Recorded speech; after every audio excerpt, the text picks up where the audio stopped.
Lately, Republican politicians have been making a bold claim that they're no longer the party of corporate executives and deregulation and tax cuts for the rich. No, they're the party of the working class now. Republicans have got to be the party of working people and working class culture. That's what we're fighting for. The heart and soul of the Republican Party, we are a working class party now. We are a blue collar party. That's what we should have been, and that's what we are. And the Democratic Party has abandoned the working class men and women, the millions of people who are out of jobs, who are seeing their wages pulled down. We have people in charge of government that do not care about working Americans and are completely out of touch with the common sense, wisdom, and the working class values of millions and millions and millions of Americans.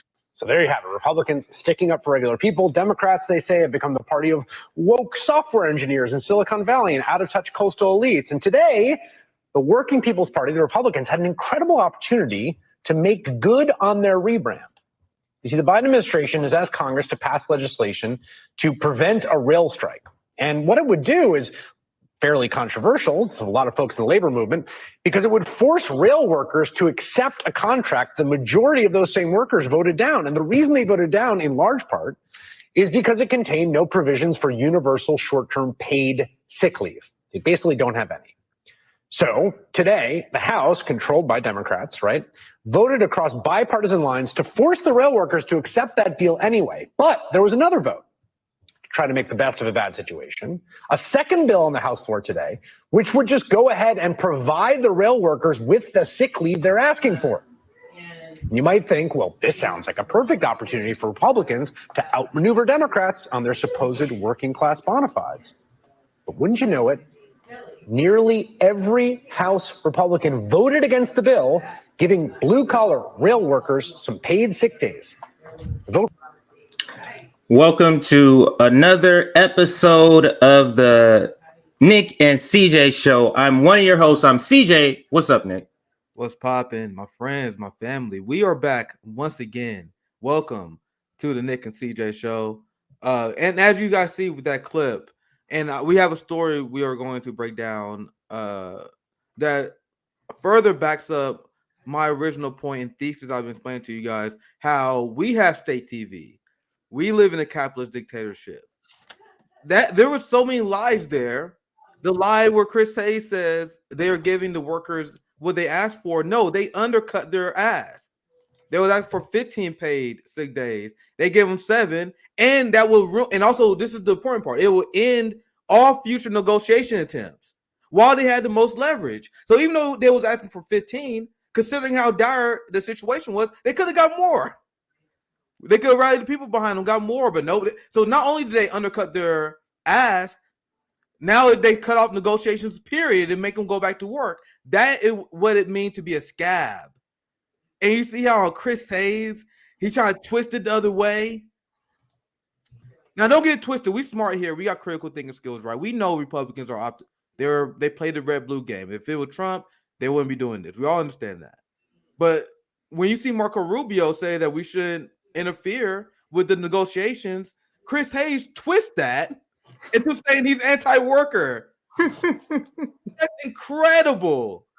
Welcome to Revolutionary Blackout. We got a lot to break down. Any thoughts, anything you want to add? So yeah, my thoughts on it's so crazy. And this is actually, I think you tweeted about this. The pretzels that progressives have to put themselves in, the logical, the thinking, the intellectual pretzels. This is his logic. Chris Hayes in this clip is saying Republicans aren't the ones who are for the working class, and it proves it because they didn't vote for this amendment for this thing that the Biden administration ordered. It's like, what the fuck are you talking about? The Biden administration threw these kids over into the water, and then you're worried about what the Republicans have to do? Like, who cares what the Republicans have to say? The Biden administration, who are Democrats, are the ones who are forcing this. It is so bizarre that they have to try to see a win by Republicans not voting for an amendment that they know is not going anywhere, Nick. They know it's not going anywhere in the Senate. So this is the the progressive like shield game. We have to always keep playing these smoke and mirror games, these twisting of logic, because what they're doing makes no sense. And they are completely weak and everybody sees it. But we have people like Chris Hayes, quasi-left person, because of, again, Nick, the only thing that qualifies you as Malcolm X Jr. in the United States is Medicare for all and $15 minimum wage. Then you're granted Malcolm X Jr. status for some reason. Had nothing to do with the contradiction of capital, pointed it out and attacking it. Go ahead. Yeah, there's no coming back from this. Well, I thought there was no coming back from them voting for Nazis. But look at what AOC tweeted 2 hours ago. The squad and Bernie Sanders, they're going to pretend what they did was noble. And AOC and they already trying to make the excuse that, yo, we just listening to the union bosses. They are betraying the workers and they're trying to portray it as otherwise. This is Marco Rubio saying that Congress shouldn't be forced to interfere, which is the working class position. This AOC. Glad we are on the same page. Real workers pay sick days. She's leaving out the fact that the progressives were scabs and undercut their original ask. Completely ignoring that because they know the dumb AOC fans that remain not going to ask questions. And I've been looking around. I know all the AOC sycophant pages. I don't see them calling her out. And because you know that she has a protection. Look at this. A rarity, but we take it. The House just sent over what you asked for. The full TA deal with sick days as supported and demanded by our rail workers. No, it wasn't. They shut down. No, it's not. They asked for 15 days. And now AOC and the progressives are going along with the media trying to paint this as a victory for the workers. And then they're painting this 7 days. This is half. These places like Common Dream, Jesus Christ, and Jack, all these people are praising Bernie. 7 days, he's the one that's still fighting, motherfucker. That's less than half than what they want. And that's less than a quarter of what they should get, which is more in the lines of 30 to 40. It is so ridiculous that a progressive can just throw a freaking leaf. And these you see what Bernie Sanders did? Look what he's doing. It's like, this is a shell game. Bernie Sanders, no. Any amendment that's added separately, why don't they just put it on the first bill? There's no need for a second bill, Nick. The reason they do that, everybody in Washington knows why they do that. And we're going to play a clip where Josh Gottheimer admits it on TV. That's the problem, Nick. Before this happened, he already said it, that this wasn't going to go through. This is literally a show vote so that AOC and the progressive can say, we did do that when they did not. They did not. Doing that is saying no to the first vote. Yes. Say no to the first vote and say yes to this. Don't say yes to both. This is some bullshit. Progressive shit. Like, you see how they provide PR? This infuriates me the most because they are lying to people that are paying them money, Nick. Yes. They are lying. Go ahead. Yeah, it's over for them. Like, the people who still defend them after this, they reveal themselves as full class trader if they member of the working class, or just straight up class loyal, they member of the professional managerial class. It's over. What they just did is the same thing they did during the homeless protest of Cory Bush. Exactly. When they knew that wasn't going to pass, but they were trying to take that moment and turn it to a PR victory, even though they knew the Supreme Court, everyone knew the Supreme Court was going to overturn this because they said they was going to do that months ago if it didn't go through Congress. And that was, at RBN, we was asking that question, and the same people you mentioned before, the people who are obsessed with praising politicians, they couldn't wait. Yes, Cory Bush, AOC, they bringing the ruckus. They're bringing the ruckus. they delivered the win. Meanwhile, we was like, yo, what is your guys' long-term plan? You had activists on the ground calling them out for their long-term plan. And then I still remember it clearly. People was like, oh my God, you guys been negative Nancy's. Why you guys can't take a win? It's the same thing right now. Where they Nick, and those same people, I went and watched them and looked at their channel, Nick. I went to the not TYT. They're the one channel that did actually say something about progressives. Majority Report, Humanist Report. David Doe, crickets on this. Right. These people making this vote. Now, maybe they stashed it somewhere where they mentioned it in a live stream. No, I mentioned it. Okay, nigga. But you clipping Trump. You clipping Herschel Walker, nigga. But you can't clip this. Like, you get what I'm saying? See tonight, DJ. We see tonight. Remember, they got that cringe fest tonight with David Doe, Mike Figueredo, the Surf shit lib. Oh, so yeah. we see tonight because is that I guarantee you guys gonna see a lot. Ola. I mean, I love her, and she's African. Hold my tongue. She has a different experience, and she has a different outlook. She's willing to look past some of this. I hope she's able to successfully infiltrate them. I'm not gonna criticize her because I think I said I'm willing to talk to anyone, so I'm not gonna criticize her for being. No. I'm glad she's bringing them, but I think it's funny. The setup. It's just that it's a funny setup. It's not that she's not willing to talk to these people, but this is gonna be funny. This is gonna be funny because she's gonna be the only one on the laughing at this. She's gonna be the only one on the saying panel. that in her own note, in her own comments. They're like, "We love you." We should go to it at one, like maybe towards the end. We love you. It's like 10 or 15 comments that I read before I just said, forget it. We love you, but those other people, we don't watch because of you, and I feel the same way. So go ahead, Nick. Yeah. So I think that's where it's gonna be funny when they address that. We see what energy they have for them voting for Hakeem Jeffries. Good Lord. And voting for that's the railroad bonkers. And that's the thing. Thing. Go ahead. Here it is. I found it. Here, I saw a few people asking what we're talking about. I don't want to be rude and talk about something you guys don't know what's going on. And once again, I hope Olayemi is able to infiltrate them. There's not a criticism. I saw some people was mad, but they got this new show called The Leftist Mafia with the Surfs. If you guys know who Surf is, he's literally the biggest shit lib you will ever see. Russia Gator, Putin derangement syndrome guy. And we all know our friend. I didn't know that. Because I just discovered this person 3 days ago. The Surf is one of the people who used to follow me. They used to love my content, and as soon as I start criticizing Bernie and AOC, they unfollow me and they pretend they never liked me. they literally used to follow me back in the day, and then they unfollowed me, and then they started they attacked me like once or twice. But because they one of them Bernie people who got mad because I betrayed the squad. And this is why it's interesting, because we had Olayemi on. She don't have any love for the squad, so is she gonna hold the tongue? Hope not. Matt Binder, we all know he's the shit lib with that's why it's an interesting dynamic, because are they gonna criticize more if she does, or is she gonna hold her tongue because she know what they feel about them? You get what I'm saying? But I do want to go back to what we opened up to. And Republicans are now considered the working class party, Nick. This is a freaking side. This is such a side. But anyway, progressives are the ones that open this lane for them.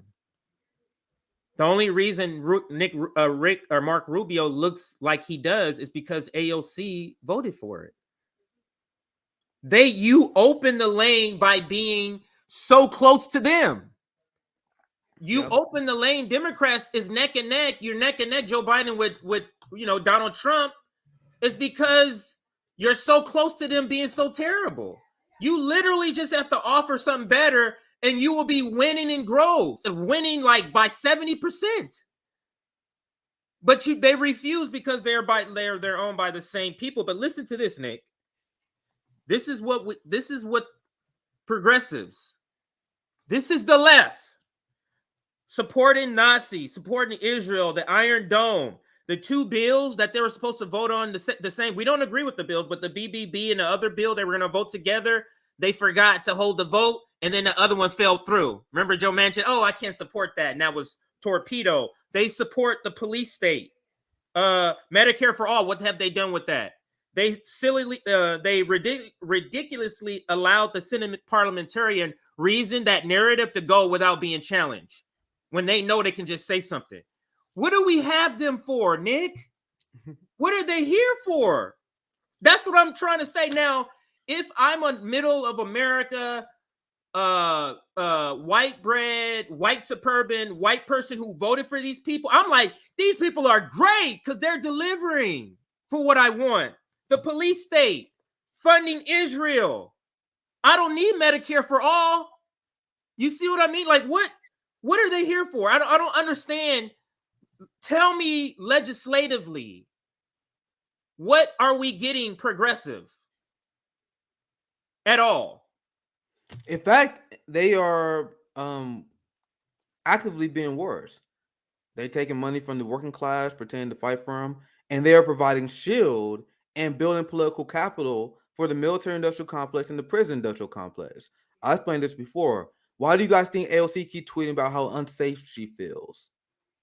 Why do you think she took the angle of pretending that, oh, my life was in danger on January 6th? Guys, nothing in politics is an accident. That is used to help manufacture consent to give more money to the national security state to protect politicians. That's why the squad voted for the U.S. domestic terrorism bill. They already sold you out to the national security state. That's why LC constantly saying, I'm unsafe, threats to my life as an all-time high. She thinks she is slick. I'm about to say she thinks she's slick, but she is, because a lot of people don't see this. To me, it's obvious what she's doing. She's doing this to help Democrats manufacture consent towards increasing the police state. The same way they help manufacture consent for the increase of the military-industrial complex. No matter how the boutique left, the NATO left, the AOC sycophant left want to twist it, AOC and Bernie Sanders, their votes are directly responsible for the increase of profits in Raytheon and Boeing. Not like a side effect of one of a legislation they vote on years later. No, I mean like a direct cause and effect. So at what point do we call these people out for what they are? And at what point do we start looking at anyone who defends them with a side eye? Anyone who defends them with a side eye. Because now at this point, you have AOC Bernie voting for Ukraine war funding. Now they are being scabs. And how many independent media shows are they going on to explain their vote on? Is AOC going on? Even AOC friendly channels? Is she having a sit down one-on-one with Mike Figueredo? Explain why she voted the way she did? She's not. No one. And I give credit to Jordan Sheraton. He did tweet that.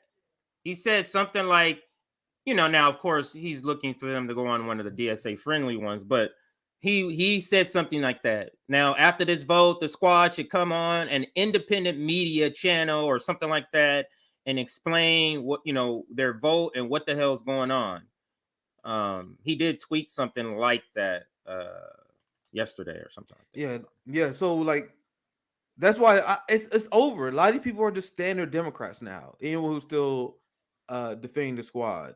It's their role is to provide cover for the neoliberal positions that the Democratic Party takes, and they have not shifted the party to the left. They've shifted what it means to be a socialist to the right. Now you got a bunch of rad libs, people who want to feel better about their generational wealth they got through ill means. So then they call themselves a socialist because they know they got their wealth, their generational wealth from the mommy and daddy. Like these are the social democrats. They all wealthy. These are Voss. You guys know Voss live in Beverly Hills. He's a rich white boy. He grew up rich family, rich kid. I think Keffel's another one. These people grew up. They start rich, then they stop at social democrat, and they say they're socialists because they want to feel better about the ill guy means. And then they defend the capitalist imperialist party, and somehow they sleep well at night. It's kind of weird. But these are the people they're aligned with are the ones that are fine with this. This is why I always say they're fine with doing all of that and selling us down, down the stream. They're fine with all of that. Yeah. And CJ, if you want to do your announcements, I'm gonna dive into the first story because I want to get absolutely. I want to get the story I'll get into, and I'll pass it for your story. It's kind of on the same railroad vote. I want to dive into media propaganda. We played a clip yesterday of CNN manufacturing consent. And unfortunately, guys, it has worked. Americans are a brainwashed population. And I really need to emphasize, we need revolutionary discipline. And this is why I have disdain for people who spread and they indulge in the culture war. They talk about the culture war so people don't have revolutionary worker-based discipline. Because of this focus on the culture war instead of class politics, it leads people to be misled on what is their best intentions, what's best for them and the workers. Now they fall for the media propaganda. You got most Americans that are scabs that want to force railroad workers to get back to work. So we're gonna do analysis on that, and we're gonna explain how the media plays a role in that. But go ahead, CJ, if you want to do the initial announcement. Yeah, let's do the I get that story ready. Let's go ahead and let's like the stream. Let's see how many people we got watching. About 300, 8 short of 300. So keep liking the stream. That'll bring more people into the stream, to the chat. We're currently sitting at 137 likes, but we can push to 275. Let's push to 275. That'll get a bunch of more people, maybe even 100 more people in the chat. So 275, that's like 125 or so, give or take. So 275. The other thing, if you're watching this on replay and wish you were watching this live, join our Substack so that you get notifications. We generally send ours out for the Nick and CJ show at least an hour, but it could be 45 minutes. Like if it's something breaking or something like that, it might be 45 minutes. Our clips, we just generally send out a notifications like 20 minutes, 15 minutes before the clip drops. So if you join our Substack, you're able to get direct notifications. You can watch them directly from your email. The other thing is, this is our subscriber count, and if you didn't see that comment we put up earlier during the opening video, someone has said they were unsubscribed. Yeah, there we go. By the way, imagine how many people they unsubscribe, man. Like, imagine what our sub count should really. I think we should be at like 50,000, to be honest. I would think so too. Like they have messed with our count in so many ways, man. It's so fucked up, but it is what it is. I guess we'll be grateful for what we have. So I'll read it. By the way, I found the YouTube had unsubscribed me, so check your bells. Yes. Just so, yeah. So we're sitting at 26,613. We're trying to get to RBN to 30,000. 30,000. YouTube is so shady. My God, man. And also, don't forget, this upcoming Saturday, we have Jimmy as a guest around this same exact time. Yeah, the same exact time slot. Yeah. So make sure you join us. I think I'm gonna try to get Misty on maybe tomorrow. If not tomorrow, we're still working on time. Probably on Monday. So we got quite a few guests. But go ahead, CJ. I'll just add in that part. Absolutely. Also, finish liking the stream. The other thing, don't forget about our fundraiser, trying to raise money to get equipment. So Nick and I and others, and also like Sabby, will be out in the field doing some citizen journalism. I will be out UFC, all the UC campuses for the strikes, and Starbucks that are out here. There's a ton in SoCal, literally a ton. And then we also need equipment, camera, sound. We probably need to pay an extra person to be there to roll all of that while we're reporting in front of the camera. So all donations are welcome. We got a Venmo, we got a Cash App. Check those out. Please donate if you are able to. All right, Nate, back to you. I should have checked. I think it's 7 p.m. Eastern time. I got to double check. But I'm going to be on RT tonight at 7 p.m. Eastern to talk about the rail strike. So that's going to be interesting. If you guys can check out the RT live stream, that's when I'm going to be on there.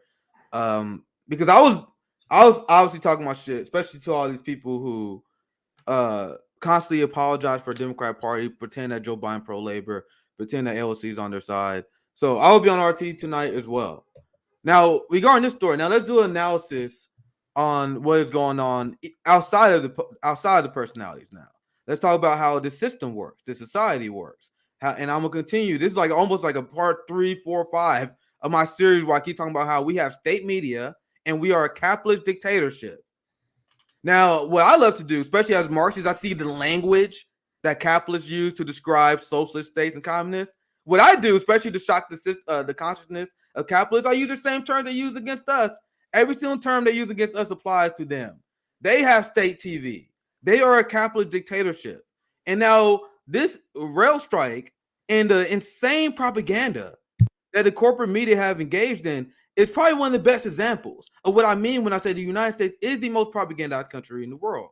Now, if you didn't watch our last live stream, I'm playing this video again simply because it's a short video and I'm going to dive into a larger analysis into this. So people who missed the last live stream, And for the sake of this segment, I'm gonna play this video, and it's gonna explain a lot when I dive into these next poll results. So check this out. A rail strike is one of the most disruptive and expensive things that can happen to an economy. A rail shutdown or strike would disrupt supply chains. A strike means food prices could skyrocket. Many experts are saying would be an economic catastrophe. That could mean a big shortage and massive price hikes. Even gas prices could increase. And it also could cost the economy $1 billion within the first week. That would cripple the economy. I'm not setting aside the concerns of your members, but are you and your members willing to stop the rails, in effect, and accept those costs to the U.S. economy? Do you believe a strike is worth it if it cripples the U.S. economy and costs up to $2 billion a day? More than $2 billion per day. Is it worth it?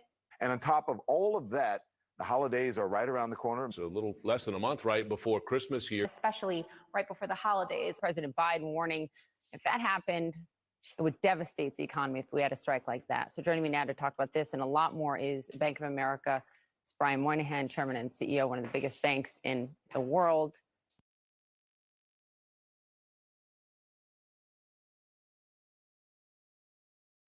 If you're one of those people, Sorry, I was muted. Yeah, that still trips me out. You were too. That still trips go me out that that they pivot to that bank executive right after that. That is so, but it's so like on point. It so encapsulates where we're at the state of capitalism, where it is like unmasked. Fuck this shit. We're collapsing. We're doing whatever the fuck we can do to save this shit. That's what they're looking at it as. Go ahead, Nick. That's why when you learn Marxist analysis, hell, I won't even go that far. I shouldn't. If you just know basic socialist class warfare analysis, you can't unsee it. You got boomers who hate socialism, who've been brainwashed to believe capitalism. They watch this shit like, man, think this is objective news. The corporate news got the boomers scared as hell, scared of their neighbors. People I know closely, scared of their neighbors, scared to go outside. The new generation, I was on Thanksgiving, I was messing around with my young cousins. We was talking shit like we always do. And I was like, that's why you guys can't go outside like we can. Got a good laugh out of that. That was my good uncle joke. And it's true because I used to go outside all the time. No, these kids, they are not allowed to go outside. I don't see kids outside. And I'm not a parent, so I'm willing to allow grace because I'm not a parent, right? But that's not how it used to be in the old days. We was running around. I was on bikes. And this is the 90s, right? And not even necessarily the 70s. Because I remember when I was growing up, there were people saying, "Oh, you guys are soft," right? So it wasn't as bad. It wasn't the 70s. So I remember we was everywhere. We was all running around outside, right? Now people are so scared of their neighbors because you know how they do constant crime news. Oh my God, this person got shot over here. This person got shot over here. Crime is up. Oh my God, there are rapists over there. Rapists over there. So now people lost perspective. So now people are literally afraid to send their kids 2 blocks away. And I'm not even bullshitting. I was talking to my mom, and she was like, "Man, I can't believe I used to let you guys," because she always babysit my niece. She like, "I can't believe I used to let you guys out." I'm like, "Mom, they don't let my niece is not allowed to leave her sight." I'm like, "That is crazy." Guys, we were walking all around the neighborhood. But anyway, I'm not criticizing because I'm not a parent. I want to allow grace. So if you want niggas like Nick, you just talking shit. You don't understand. I'm like, yeah, that's a fair point. That's a fair point. But my point is, the corporate media has brainwashed these boomers of being afraid of their neighbors and to hate workers, as you guys see in that clip. Now, there was many examples. That's the one I played earlier, and I definitely wanted to lead that segment with that. But this have great consequences. But let's get into this article. This was written in Media Matters, where they I like this article because they gather all the examples, at least a few of the examples, and they explain what's going on for the people who haven't been paying attention. And people like Brooklyn Dad and a lot of blue shit liberals on Twitter like, "Let's fucking go! We crushed the workers! Let's go!" So stupid. So unbelievable. And that's because of the mainstream media. Feel free to interrupt anytime, CJ. Go ahead. Here's the article, and I got a particular part I want to get to where I show a lot of examples. So I'm gonna kind of skim through this. Mainstream media let railroad companies off the hook for a potential strike. Outlets are largely placing responsibility for economic consequences of a shutdown on unions, despite rail corporations' failures to meet workers' demands. This is exactly what we were saying. And remember the analysis we did through the World Socialist website, where this is a moment where the bad guys in any pro-worker society will obviously be the real bosses. But the only reason why people think otherwise is because we have capitalists who bought and they control critical infrastructure. This is why your central planning model failed. They control the media. So now you got the capitalists feeding a capitalist-based message to the populace. This is what I tell you guys. We have to brainwash our kids as socialists, as Marxists, because if we don't, the state will. That's the reality of the situation. We got to create our channel to pump out pro-working class, unapologetic propaganda, because if we don't, the capitalists will have a monopoly on this. That's why I had to start RBN. That's why it's important to have Marxist and socialist media. Because this has worked. I'm going to get into this here later. This worked. I'm going to read the first few paragraphs, and I'm going to scroll to the part where they give more examples of what the media did. It said, after the latest proposed contract brokered by the Biden administration between railroad companies and workers was rejected by 4 of the 12 major railway unions, mainstream media has largely blamed unions for economic concerns of a looming strike. Reporting has often failed to include the context that railroad companies held up contract negotiations for 3 years. If watch any corporate media segment on this, it's been horrible. In their unwillingness to meet worker demands for paid sick leave and better time off policies, directly leading to the current standoff. So, and they explain exactly what the worker strike and what they've been going through. Over the course of the 3-year contract battles, union members have struggled with the corporation apparent opposition to benefits such as paid sick leave, which one union spokesman cited as a norm in their society. Rail workers has also described punitive attendance policies, no weekends, and a lack of routine or accurate schedules. And this is as they are making record profits. This is barbaric. Now, this is a few examples, and CJ, feel free to interrupt anytime. But here's just a few examples, and I'll pass it. We move on to the next part. CNN's coverage of the potential rail strike blamed unions' hesitation to accept an unfair contract for a possible economic fallout.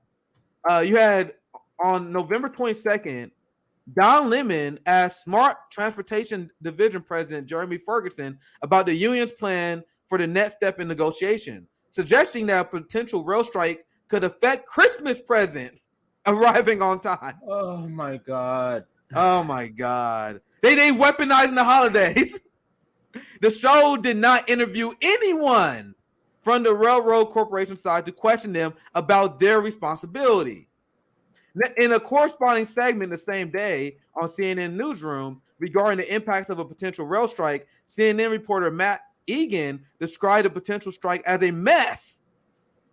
Not even hiding his bias. Not even one bit. That's why I come on RB. I'm like, bro, I'm going to talk all story Marxist shit. I don't give a fuck. I don't give a fuck y'all think about, but I know what they do. That would be the last thing the economy needs right now. Yes, I had I'm on TV here. Whenever I'm preparing my segment, I have corporate news on just so I see what they're saying. And I've seen so many segments where they say the same thing. Last thing the economy needs right now. I'll read the last 2 bullet points. I think I got some receipts for this segment too. So all right, cool. I'll just read the last 2 bullet points and I'll pass to you, CJ. And I'll leave the rest of the article to the audience. On November 29th, anchor Jim Studio asked Michael Baldwin, the president of Chuto. Oh yeah, I know who that is. Yeah, I know that name. Yeah, I don't know who that is at all. Brotherhood of Railroad Signalmen. I tell you, I do outbow on corporate media, but I only choose the best. Like I watch Morning Joe because Morning Joe, they're probably getting the next level. Most of these people I can't stomach. But anyway, I'll leave off that. So he asked Michael Baldwin if the union would be willing to accept Jesus fucking Christ. So he was like, are you guys willing to accept the responsibilities of destroying the economy? And I think he said yes. I think that guy said yes in that interview. I think he does. Wow. So this is the question. Are you aware of the economic impact of this? It is a little less than a month right before Christmas. Are you guys trying to ruin Christmas? This is unbelievable. It's unbelievable that boomers watch this shit and it doesn't click. I mean, I guess it does for a lot of them. I apologize for ageism in that comment because a lot of them do quit. But the ones who still watch it, how did they not see this? It's unbelievable. Unbelievable. Because it's the easier route. Can you think you're a boomer and it's time for a revolution? You ain't be like, nigga, I ain't trying to live through no damn revolution right now. That's got to be what you're thinking, or what some may be thinking. That could be a reason. But let's listen to Pete Buttigieg and what they do, Nick, as part of the corporate media, is they come on and they bring Democrats on so Democrats can give some pseudo-logical reason that they're being fucked over. And they're fucking that the Democrats is fucking over the worker, so they play shield in that way too, as a come here and explain, knowing damn well that this separate bill that they made, Nick, for the 7 days is literally not going anywhere. It's literally not. They know that. That's the reason why they separate it, because if they keep it in the bill, and it jeopardizes the bill from ever passing in the Senate. So they take the thing that they know is going to keep Republicans and other conservatives in the Senate from voting for it. They separated. Exactly. They did this during the BBB. And Breonna Joy Taylor, I think we may get to that video later, where she explains this. She's like, they did the same thing already, where they use the same thing. Oh, we voted for this amendment and it don't pass. And then they try to act like, oh, look at Republicans, not for workers, like what Chris Hayes did. But let's listen to this guy. I mean, and I gotta just say, full disclosure, he's one of the people that I really just looking at his face disgusts me. So him and Hillary Clinton is just two. Their faces just disgust me. Let's play it. Secretary Buttigieg, thank you so much for joining us. I just want to get right to these two bills we have passing to the upper chamber. Is it the position of the administration that this deal should not pass without 7 days of paid sick leave for rail workers? So the position of the administration is that we need to enact this tentative agreement and avoid the possibility of a rail shutdown. I want to make sure it's understood from a transportation perspective that a rail shutdown wouldn't just shut down the trains. It would effectively shut down the country. This is doing exactly what you're talking about. They're here to say, go ahead. No, go out, because I want to see I'm sorry, I thought he was done. My bad. But so finish the sentence, Pete Buttigieg. So this could shut down the trains. This would be horrific for the economy. So the management should fold. Why is that not? That's how you should finish that sentence. But go ahead. You can continue. That is exactly how the sentence should be finished. I mean, any logical person would think that's the case. And it's curious to me. That was an easy question to answer if you are pro-worker, right? If you are pro-union, pro-worker president, it's easier to answer this question. And I'm gonna replay it, because let me tell you what the answer should be after she asked the question. Not pass without 7 days of paid sick leave for rail. No, we don't think that. Of course not. Human beings, workers, should have some sick leave. So of course the Biden administration doesn't think this should pass without 7 days of paid sick leave. That's the response of a president that's pro-labor. That's the response of a president that's pro-union. Not this. Not to come send your rat-like minions out to say this, spew this garbage, and give these logical reasons, trying to talk working class people into why you're crushing them into like it. Go ahead, Nick. Yeah, I'm gonna read this comment from Zayden. This is a point we made on last stream, and if you guys ain't subscribed to the Revolutionary Discourse, you guys definitely should. I might segment this discussion I had on Marxism on there, because we had a discussion about Marxism with Zayden. He was there, and our friend Andrew and a few other people in the community. Well, it was interesting. We had someone call in, and it was a brilliant conversation because she didn't agree with Marxism, and it was her and some other person who called in, and we just sat and we had just a civil conversation. It was great. It was great because it wasn't an echo chamber. We were bouncing ideas off each other. So if you guys haven't subscribed to Revolutionary Discourse, you guys should. That was fun. We had like a 2-hour conversation talking about that. But anyway, this point Zayden made, this from the article we read yesterday. The main point here is the government isn't class neutral. Oh, there it is. That's Robin. I see Robin. I'll start your comment. This is the person who called in. I'll start her comment. The main point here is the government isn't class neutral. That's why we need revolution. to dissolve the capitalist government and establish a workers' government in its place.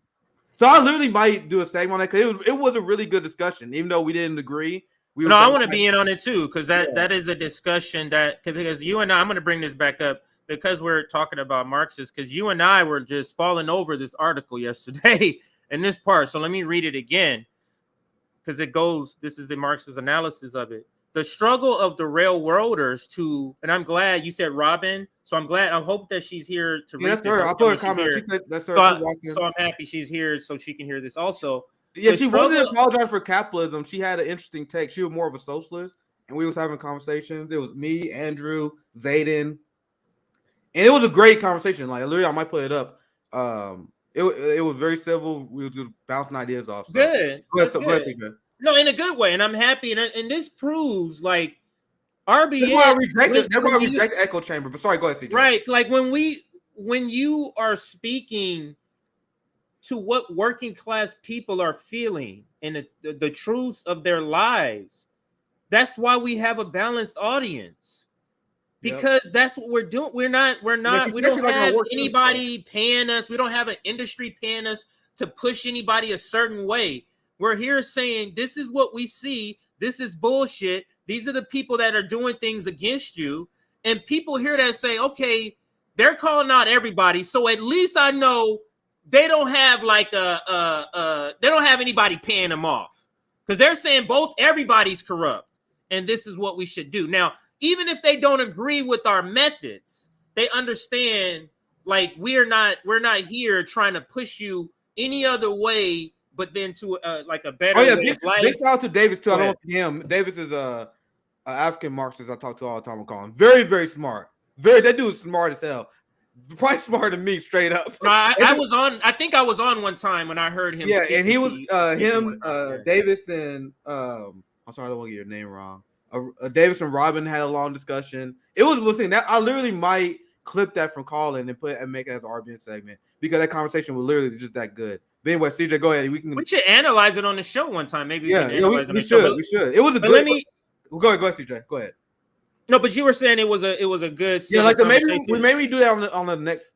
After I'm gonna clip it and then we can react to it. Yeah, like clip. Like actually, we don't have to do it. All I do go to the show, and I know. Yeah, that's it. I'll just go to when she called in. That's when the and we. Yeah, I think we're gonna do that. It was a good. I've done it before. I did it with the show that I did when I went on there with Afeni. Yeah. I did that. I just went to my account on here. I pulled it up and played it. Just like it was one of those things I was doing. I was like, damn, I wish this show was on YouTube. It was a great conversation. Anyway, go ahead, CJ. Yeah, so let me read this, because this is what this is all about, and that is the struggle for the railroaders or the rail workers to win their demands have proved two fundamental elements of Marxism, which lay at the heart of its theory of class struggle. This is the first thing that it lays out, one of the elements, and that is it demonstrates the correctness of the labor theory value. The labor theory value of Marxism. It proves that this situation that's happening, that the source of all society's wealth is the labor is the labor of the working class, and the source of profits is the surplus value extracted from the exploitation of workers.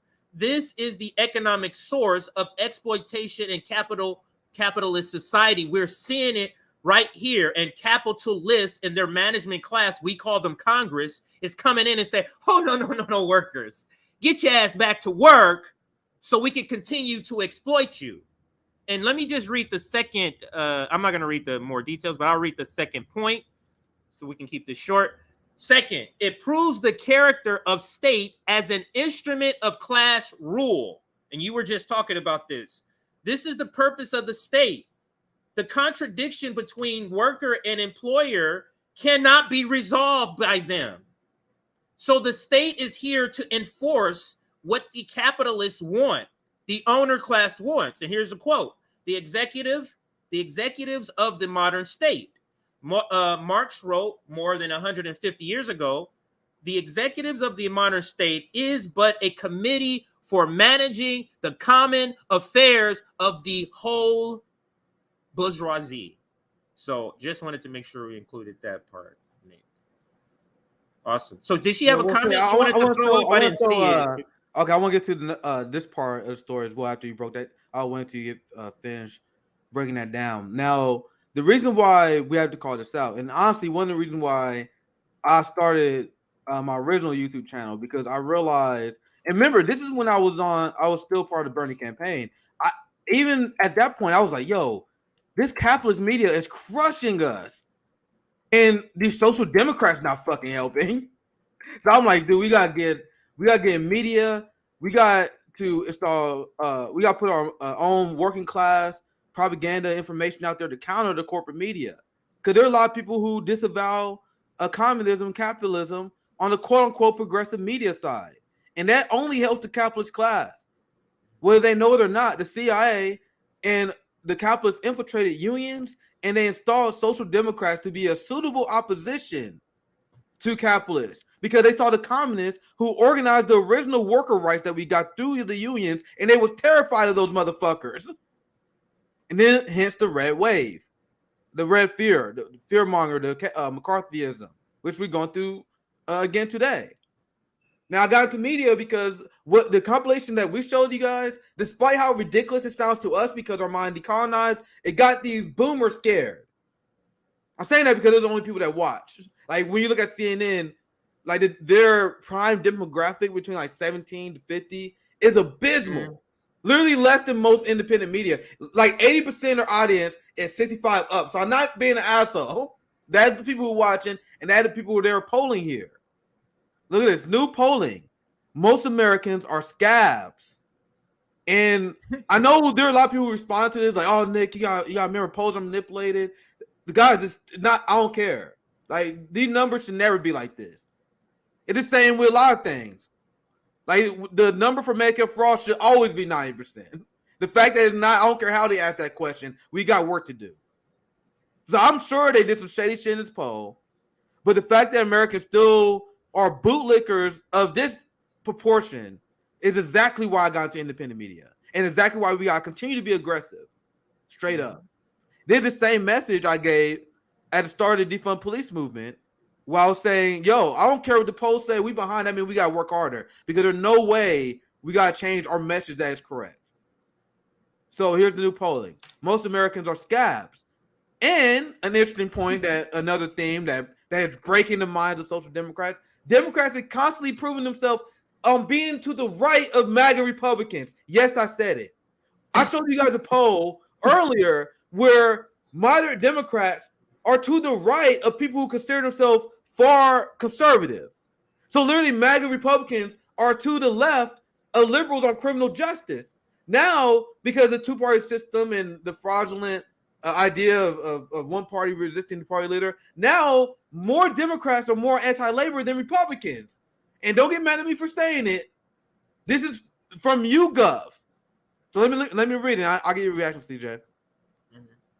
Most Americans, 57%, will support Congress preventing a railroad strike by forcing railroad workers and unions and management companies to adopt a tentative agreement that included some of the workers' requests.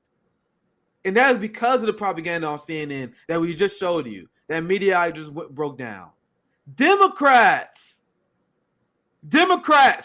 guys, are much more supportive of this move.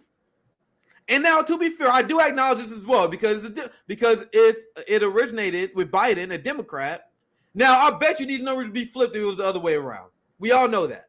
But let's take it as it is right now, because the other caveat is irrelevant at the end of the day. As it is right now, Democrats are to the right than Republicans on criminal justice, on Ukraine, and on labor issues.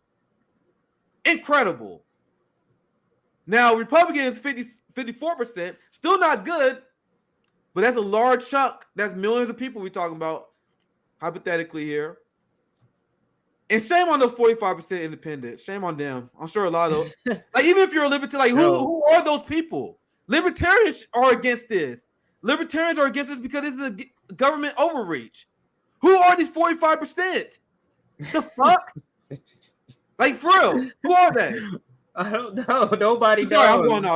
I'm going off. So, DJ, you have any reactions? Because we can. That's the last receipt I want to share on that segment. Yeah. Oh, actually, let me. I put up the Pete Buttigieg video, but I forgot to play his response. So let's listen to his response, and then we can. Yeah, go ahead. We can wrap this. So here is his response to what she asked here. Rail workers. So the position of the administration is that we need to enact this tentative agreement and avoid the possibility of a rail shutdown. I want to make sure it's understood from a transportation perspective that a rail shutdown wouldn't just shut down the trains. It would effectively shut down the country. There is no navigation system for a freight rail system. So within a matter of days, you could see, for example, chlorine not reaching water treatment plants and people in American cities being told they have to boil water or use bottled water. We would see the auto industry effectively shut down within potentially a couple days at some facilities because they don't have that many parts on hand. We estimate about 765,000 workers would be laid off within 2 weeks of a rail shutdown taking place, and it would only escalate from there. So it's critically important to the national economy that shutdown not happen. Now, what we have in terms of what passed today in the House soon after and very swiftly after Speaker Pelosi brought it to the floor is a resolution. So you see, soon after and swiftly after, he's trying to say, we came to the rescue, right? That's what he's trying. This is what corporate media is doing here. He's acknowledging the problem, not answering the question of the 7 days, instead saying all the problems going to happen if we give those people what they want. All the problems here, if we don't force them back without getting days off work. And that's what he's sent to do here. It's sent to do here, Nick, on corporate media. And the same people are just going to go back and vote for these people. And this guy, Nick, is in line to be one of the replacements after Joe Biden's gone. This is the future of the Democratic Party. This guy shielding for rail bosses. And another point I want to make before we close this out. What I just read in that article. Go ahead, CJ. Go ahead. What I just read in that article is what he's just talking about. The theory of the value theory. This guy is just talking about what could happen if they allow them to go on strike. What could happen? They could shut down the nation. Isn't that proving the point of labor power and labor value? You can't make any money. How many industries will be affected? Go ahead, Nick. I think we're done. Yeah, I want to show. I want to dive back into this poll because I want to show you guys some more information on here. I saw someone asking for the methodology as well, and I don't even know how to take this shit, man. Like Americans, we are literally the most propagandized country in the world. So let's do the breakdown here. Just because I want to make sure you guys get, because that was just my screenshot on Twitter. There we go. That's a good zoom in here. This is the breakdown of showing the partisan divide. But look at this. Now, this is why I was shaking my head like, what the actual fuck? The people who strongly support, most Americans would support Congress passing legislation. Oh, there we go. Okay. That makes sense. So obviously higher income Americans support ending the railroad strike the most. That makes the most sense. But man, I look at that lower income American, that's still 54%. So that's poor. So if you think there was only polling rich people, that does not seem to influence this poll that much. Well, let me look at it a different angle, or I'm coming at it a different angle because go ahead. There's two different angles, and there's two different class angles. What the poor people are answering prevented is that, nigga, I'm barely surviving as it is, and now you're trying to tell me it's gonna be worse than that. You see what I'm saying? Yeah, that's a good point. So they're answering it as I can't afford, on top of inflation in this terrible presidency, I can't afford this. Yeah, that's a good point. It's a survival, like, please, I'm just trying to survive. So no, don't do this. That's what I get. And then on the other hand, for them, Yeah, they need to dive into their these lives. more. Yeah, they need to dive into. Yeah, sorry. Go ahead, CJ. Go ahead. No, it's the same reason when they ask, do black people also are concerned about crime? But that doesn't mean we want the same solutions. They just assume that. Go ahead, Nick. Sorry. Yeah, CJ, that's such a great point. Yeah, CJ, that's such a good point. Because I was thinking, like, what the fuck does this even mean? So, but actually, really a good. That's a good take on that. I think they need to dive more. That's what I was about to say earlier. They need to dive more into these numbers. But so that's why these polls can be misleading. Because like, what do these numbers mean? Like, what does it mean when someone said they worry about crime? What does that mean? Because that don't mean the same thing when one person says versus another person, right? It could be for because different I'll be reasons. like, I'm worried about crime, but I would say, so can you go ahead and bring in 10,000 more jobs to the city? Yeah. Make sure everybody in the city is making $30 an hour. Those would be my solutions. Yeah. So go ahead.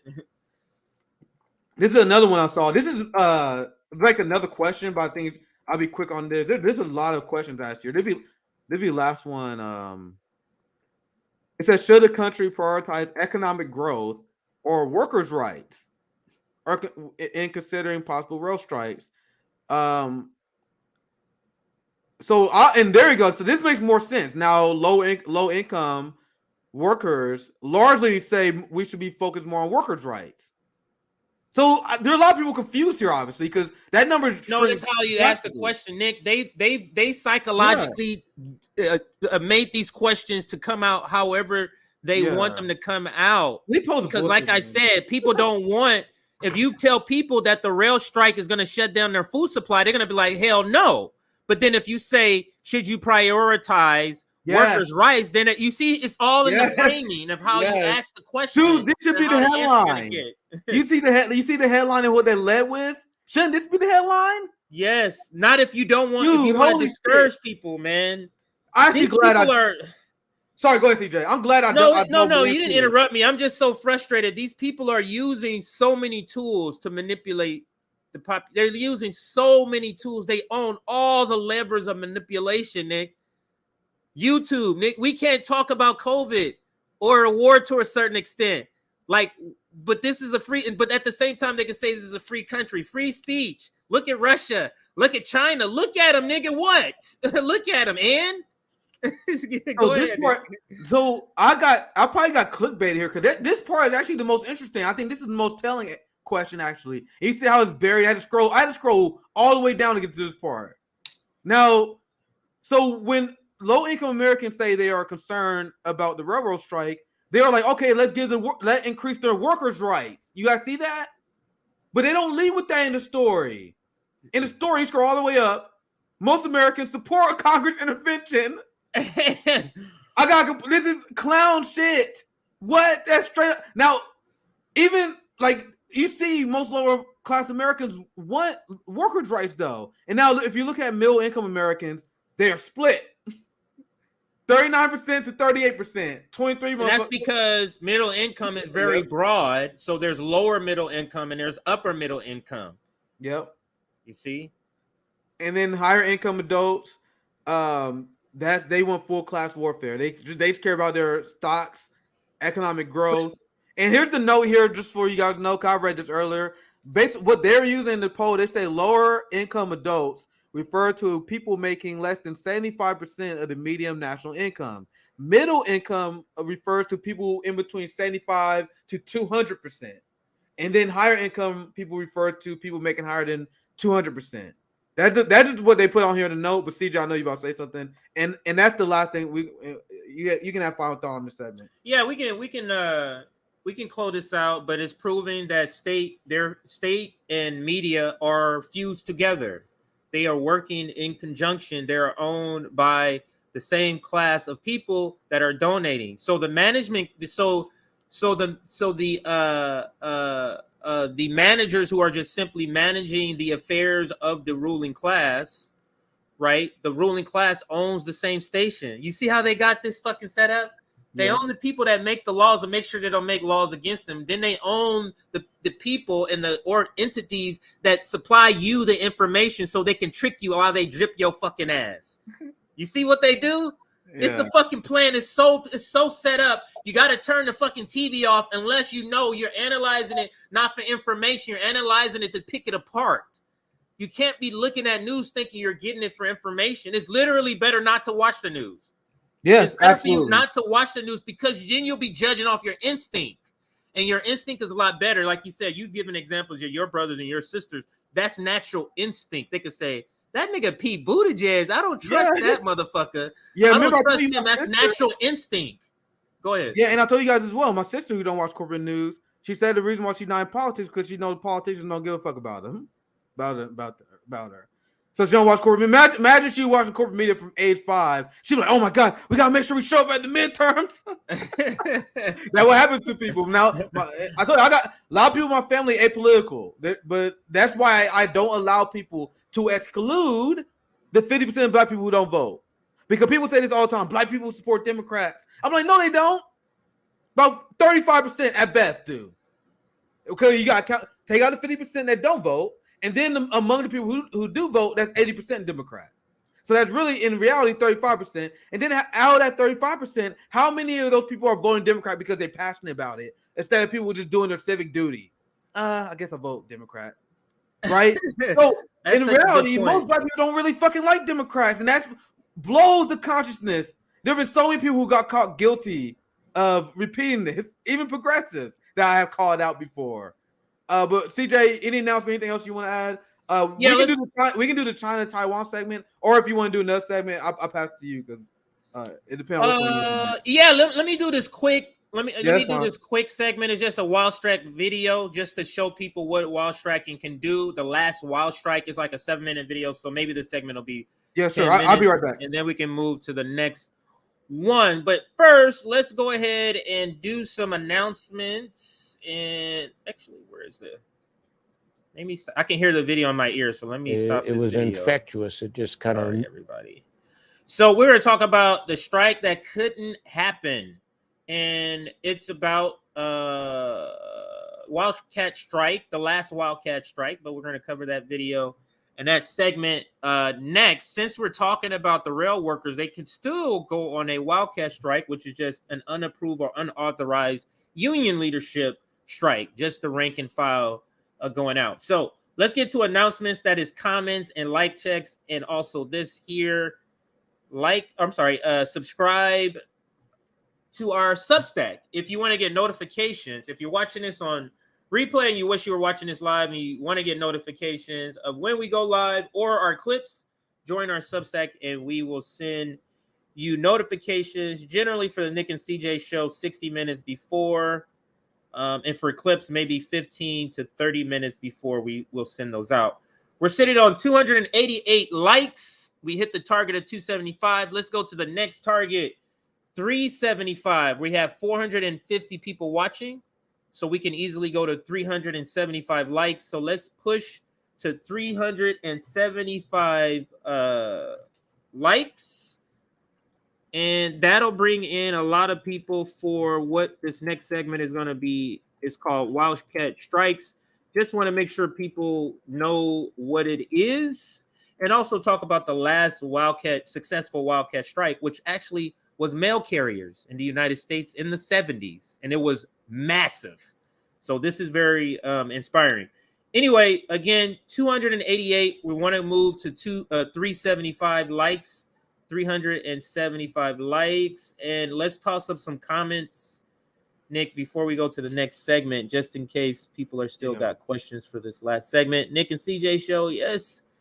What is this? JTE, I know you hear a lot of negative things, so I thought I'd give you a positive one. I think they're probably having a conversation, I think. Oh, get someone from Rail Workers United on RBN. They're fighting back. If we can't, I mean, I would love to have that. I don't know the way, but I guess we can. This is what we need, like somebody in a position like a booker who would, is good at, reaching out to try to get us guests like this.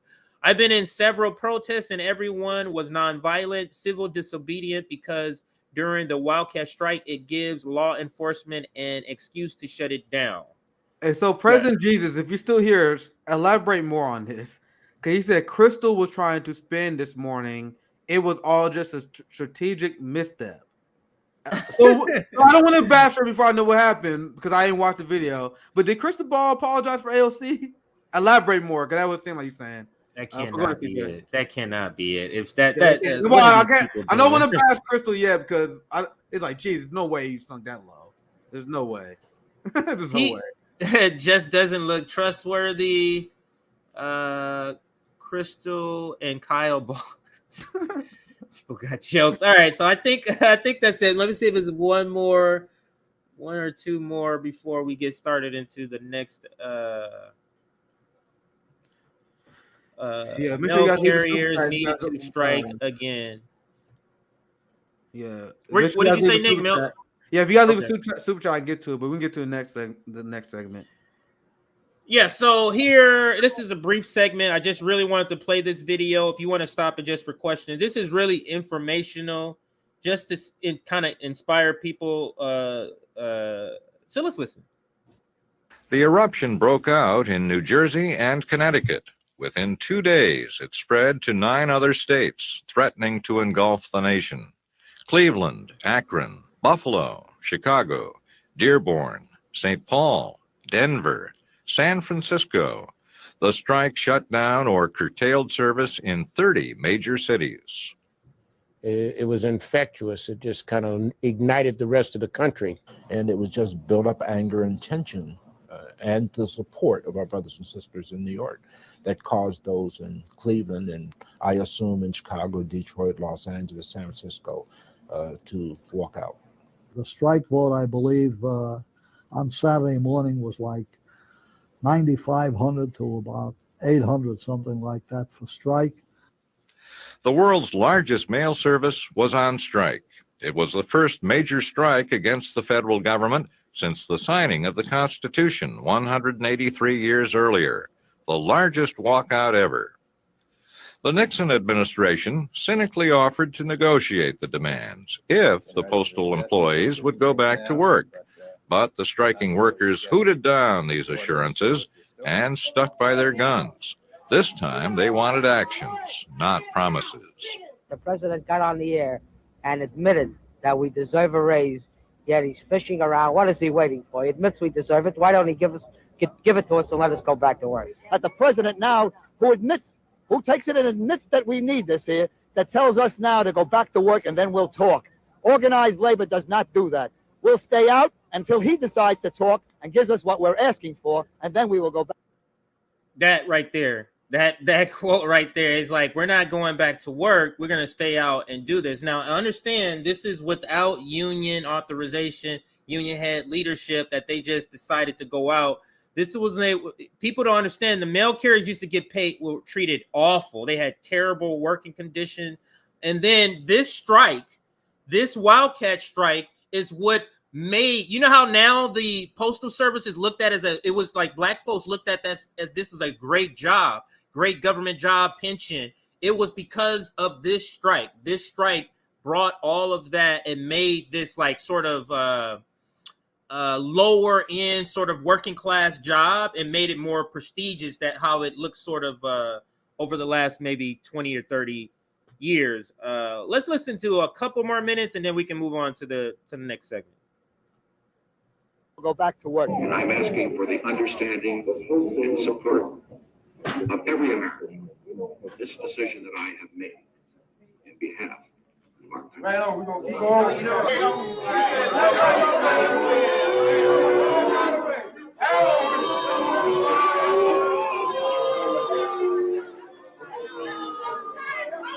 The president called on the National Guard to handle the mail, but it soon turned out that the troops couldn't do the job. It's going to complicate things because obviously a trained technician is the only one who can handle mail properly.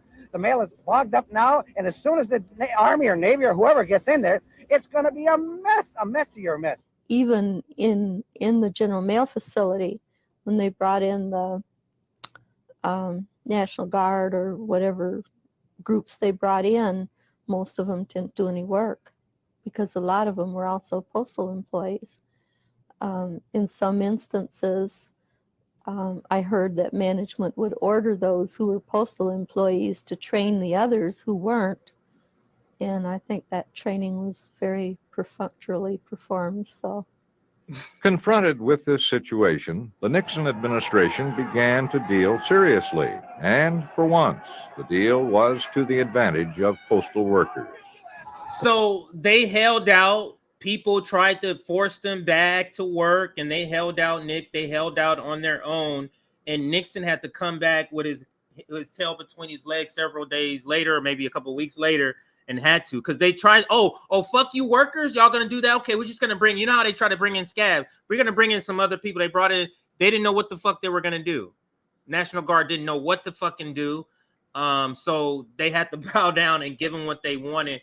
And that just shows the power of collective action, power of collective organizing. And I just want to put a call out to the railroaders. If anybody's seeing this, you have my support to go on a Wildcat strike. And that's the end of the segment, Nick. Unless you throw your comments in, and then we can move on, sir. Yeah, well said. And it's just good to see that. I keep it short.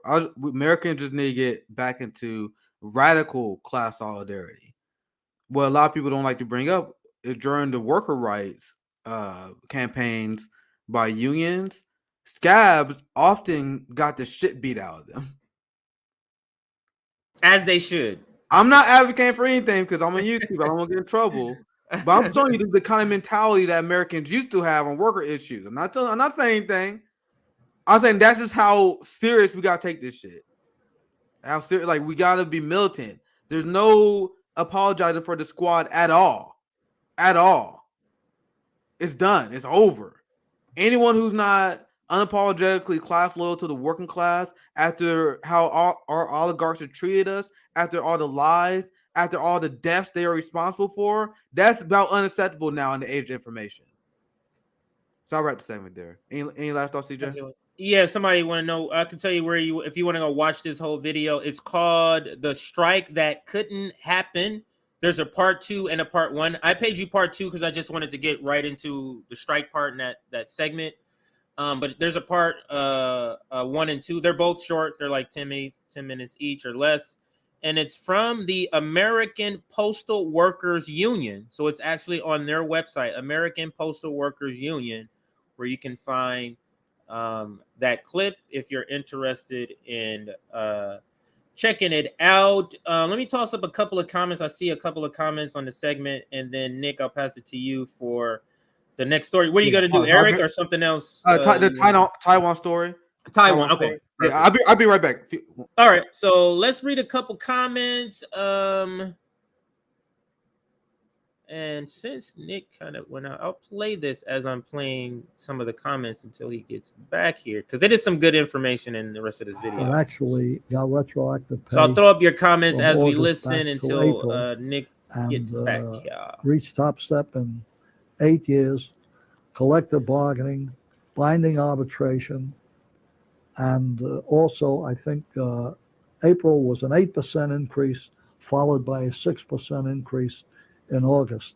later that night, we had a vote on whether or not to return to work because the strike had been pretty much declared over. I believe it was Nixon decided that he would grant some relief and some protection for the strikers was negotiated. And so I was just playing that until you got back. All right, so we can move to the next segment. So I just want to add, I saw a great tip in the comments.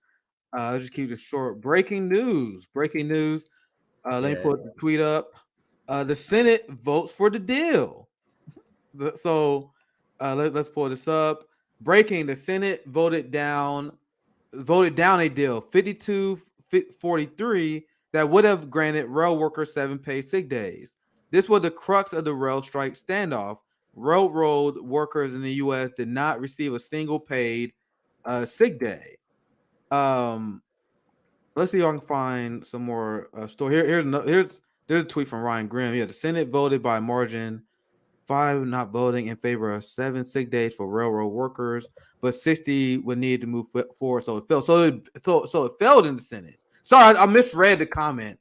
I thought it said passed. Oh, you thought it passed? Yeah. Because I saw a different comment. Because I think. Okay, that's my bad. We're all confused. My bad. So it didn't pass. Okay, that makes sense. I was like, wait, what? I misread the comment. Yeah, so it didn't pass, and they knew it was going to pass because they don't have 60 Democrats, so they already knew this. And when they wrote that, when progressives were writing it up and coming up with the plan, well, we gotta do something. So why don't we act like we're trying to put in 7 days of 6 days? And think about it, they're trying to get credit for doing something that is theatrics, but we can't get forced to vote. That's what we're doing. You can do theatrics to fool the worker, but you can't do theatrics to try to help the worker. That's what we're doing, Nick. Yeah, we're winning. That's such a great point. That's such a great point. So right, anyway, that's just breaking it. That's just breaking down. So I want to get to the China-Taiwan story. Something I couldn't wait to do this segment for quite some time. I had a segment prepared for Monday, but I didn't even want to rush through this segment. Didn't want to rush through this one. So this is an important one. So the ongoing theme of RBN has been Taiwan is a part of China. Taiwan is a part of China. And whenever I say that, especially on Twitter, I saw a few comments that were like, "Oh my God," because they propagandized by Western media. They don't know about the one China policy. They don't know that China lost Taiwan originally because of Japanese imperialism. So all the liberals that are part of the Taiwan separatist movement, they go after China. They apologizing for the war crimes of Japanese imperialism. And now, you guys know Taiwan is like 2 times closer to the Chinese mainland than Hawaii is to the United States mainland. Meanwhile, there are people in Hawaii that call for independence. They shut them down. But the Taiwanese separatists always been a minority that was propped up by U.S. corporate media. And now you had the United States and the West that have been involved in Taiwan in secret covert CI operations, PSYOP operations in Taiwan. And you had the leading elections. And remember when Nancy Pelosi went to Taiwan? That was all done to rally support behind the Taiwan separatist movement and to build momentum towards their side during the election and build political capital within Taiwan to resist China. So China called this out. They obviously called this out when Nancy Pelosi went to Taiwan in the first place. But you had China that called out UK lawmakers visiting Taiwan, meeting with separatist leaders, essentially holding rallies with them, sharing information with them. Now, what the United States accused Russia of doing, imagine if Putin did a rally with Marjorie Taylor Greene. Can you imagine? That is what they do in Taiwan all the time. All the time. But they want to accuse Russia of meddling in democracy. So China called out the UK getting involved in their elections. You have British lawmakers visiting Taiwan. And are they meeting with both sides? Are they meeting with people who say, "Oh, actually, we enjoy doing business with Beijing. We have long cultural tradition with China." They not having a meeting with those people. They doing phone calls with a separatist. Go ahead, CJ. What was that? No, I was saying not at all. I was just agreeing, not at all. Yeah, and also there's this. I dived a little bit into this on a segment that I clipped out earlier today. NATO. This is from yesterday. NATO holds first dedicated talks on China threat to Taiwan. But meanwhile, the NATO left will tell you that NATO is a defensive alliance. Meanwhile, they in the Pacific fucking Ocean, mailing around. They in the Indian Ocean, mailing around. But people still, to this day, repeat the nonsense that NATO is defensive. The Transatlantic Security Body. I love how they put that. Transatlantic. I don't know they did it. I don't know there was an editor being cheeky there. They put that there. Hey, just to remind you that this is a transatlantic security body. Discuss how Beijing. Where's Beijing? Is the Beijing in the Atlantic? I don't know. This editor might be funny for that. That's actually funny. I love how he put transatlantic there. Make Beijing aware of the consequences of any military action. Oh, Jesus fucking Christ. So, you want to know what the best part about this story? This backfired like none other. Once again, are being proven correct. Vosh, L. The serfs, L. All these social democrats who say we must resist China, Naomi Klein, L. We must resist China because what they do to Taiwan. We must resist authoritarianism, L. You U.S. State Department bootlicking fucks. I said on RBN months ago that when you ask people in Taiwan, the people who are not propped up by the media, the Western media, they will have a Taiwan separatist protest. They're like, oh my God, Taiwan separatist protest breaks out. And then there will be a counter protest and say, no, we won't stay in Beijing. And then they will ignore that. And anti-imperialists know this. So this is the map. This is Kim.com. The next embarrassment for the Pentagon and Joe Biden. After U.S. warhawks launched their Let's Go to China over Taiwan strategy, voters in Taiwan switched their vote to the political party that supports the One China policy. Another Joe Biden L. So blue shows the sane party in Taiwan. Only thing I know about them is that they want to stay with China. But I also know that the people who are Taiwanese separatists, they are extremely Western. They love Western culture and they love free market capitalism. And a lot of them are class traders. You mean like Florida? So that's like the Florida. That's like the Yes. That's the Florida of Taiwan. Okay. Taiwanese president. Massive L. Massive L. So the Taiwan's president resigns as party leader after the massive election losses. And now the Taiwan president, backed by U.S. Western forces, and pretty much a big capitalist who trying her best to sell out Taiwan to the West. Took a massive L because she was trying to take advantage of all the U.S. nonsense to rally support behind leaving China.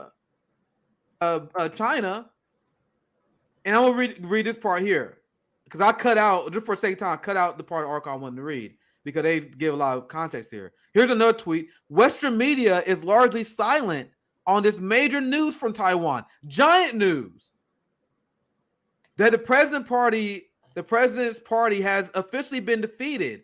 Tsai is known for being against China and wanting to push independence. And then after her stance of pushing for leaving Taiwan and pushing for independence, Taiwanese people switched parties to the point where she was embarrassed to now she has to resign.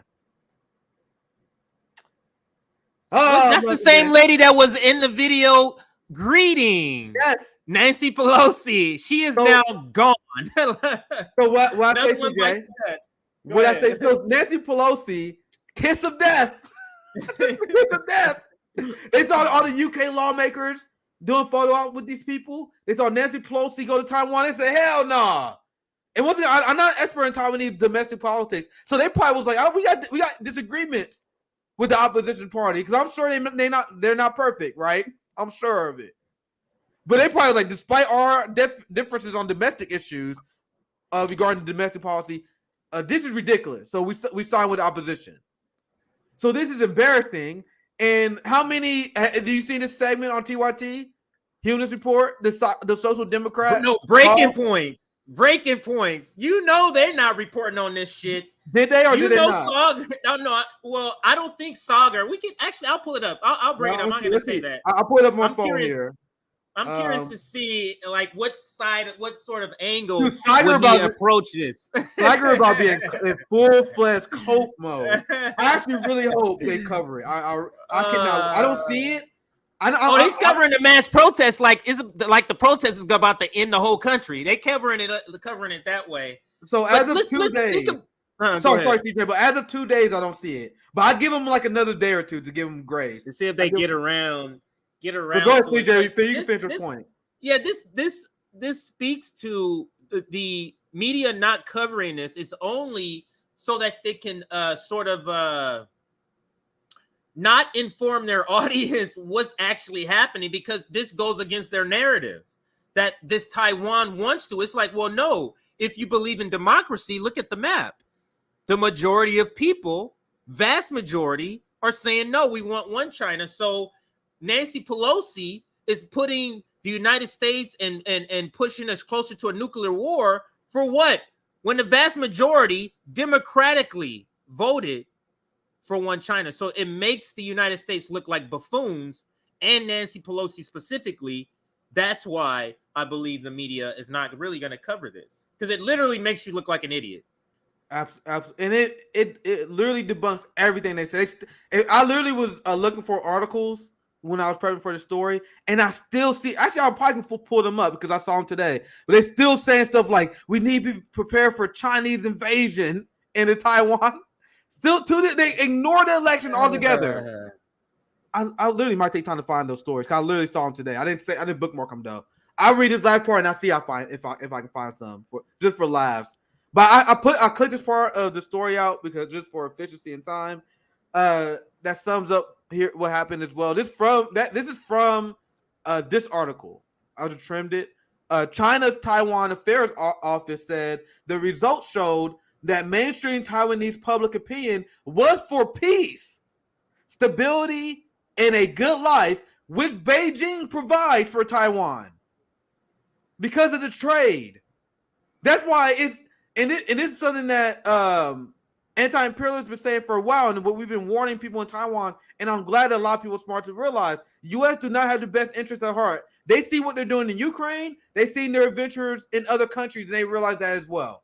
Because what the United States want, they want to have their Western companies and free market capital dominate the region. And Taiwan does great business with Beijing, and that led to a boom of quality of life in Taiwan as well. And most people realize that, as shown in this poll, and as I broke down months ago. And that Beijing would keep working with Taiwan's people to promote peaceful relations.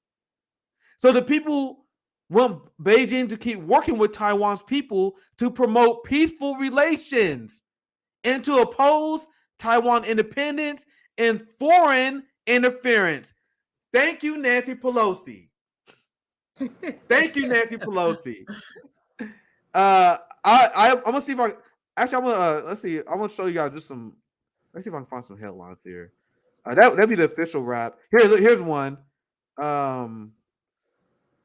That says Xi Jinping urged China, Ukraine, peace talks. Okay, that's one. Let's see if I can find the one out. China has high-speed rail, and America does not. I was just reading the comment. That's all. Go ahead. Anyway, look at this one. It said Congress wants to arm Taiwan, but hasn't figured out how to pay for it. Sorry, this is not even gonna be a segment. I just want to show you guys this. I just saw this looking for a story I saw earlier. Oh shit! Hold on, I gotta turn this ad blocker off. I want to show you guys this. This is funny. I just saw this. Congress wants to arm Taiwan, aka AOC in the squad. They voted for that, guys, but hasn't figured out how to pay for it. Wow! Look, this came out today. Oh man, maybe I should do a segment on this. I'm probably. Who would they arm? They would just be arming that small segment of people. I'll just read the because the other people want to join or have one China. So who are they arming? The smaller minority of people that they're talking about. That's crazy. Yeah. So yeah. Anyway, I might do a segment on that later. But they still pretend they all just chugging along with the anti-Taiwan train. So. I think that's all the stories I have. CJ, anything else? I have. I mean, we have the I guess you could say the main story we need to continue, which is let's do it now. Well, let me do the announcements, but let's just answer the question. It's not going to be a long segment, and then we got 2 short segments. How about 2 20-minute segments? And I think we'd be done. We got the Eric Adams. We got to cover that video because Eric Adams is just terrible. And then I just want to answer the question. Can the squad recover from this? And I want to answer that question. But before we get to that, let's like the stream. We're at 470 likes. Let's also join our Substack. If you are, I'm sorry, we have 470 viewers, not likes. That was misspoke. 470 viewers. Join our Substack if you're watching us on replay or you just got here an hour and a half into the stream and you wish you were here live to watch us from the beginning. Join our Substack and we will send you those notifications. Like I said, we have 470 people watching and we have 385 likes. So we hit the target of 375. Thanks for that. And let's push to the next one. That's 450. So let's push to 450, 450 likes. That may get us over 500 people watching. 450 likes.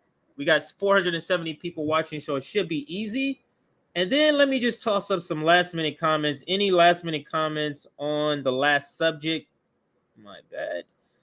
Guys, you've been on Duran yet? We have not, or you have not either, right? No, I haven't been on there. Not yet. I don't know. I don't know them or him as much. They do good foreign policy analysis. They cover Ukraine a lot. I've seen a few. They're pretty good. They're on Left Lens. I've seen them once on Left Lens. I don't know them beyond that. I haven't watched a ton. I probably maybe watched like 3 or 4 segments they did. They're pretty good though. We need to put the heat on DSA. We need to put the heat on DSA. Can we get union peeps to switch to something like Green Party and be real loud about it? That would be absolutely nice if we could get that. Was one of the last comments. Nancy got Taiwan semiconductors to open a U.S. plant, stealing their main industry. That's what capitalists do. You go in and steal shit. Chris Hedges is gonna happen one day. Chris Hedges was on Savvy Show a few weeks ago, I think, maybe 2 months ago. So that's gonna happen. Maybe I need to reach out to him, but it's like I got a large amount of guests I need to put on the show. That's gonna happen eventually. I know it is, but that'd be nice. All right, so let's just go to the question of, and I do have some receipts here. Actually, so there'd be our official segment on the progressives then. That was right. This is the official segment. Earlier, that was just an opening. And the question that we're going to be, or the segment that we're going to be moving to is, can the squad recover? Can the squad recover from this? And I just want to go to show a couple of tweets. And I think we'll start there. A couple of tweets of just sort of the state of play for this. And let me pull up my bookmarks because I got them all here. So here we go. I actually want to start with this part here. It's a couple of clips now. I'm remembering my clips. This is a short clip. This is where Bree is talking about Democrats have a Brandon. Oh, I like the funny joke. She's a Brandon. Democrats have a Brandon labor, and progressives are using the same trick they use with BBB to save face.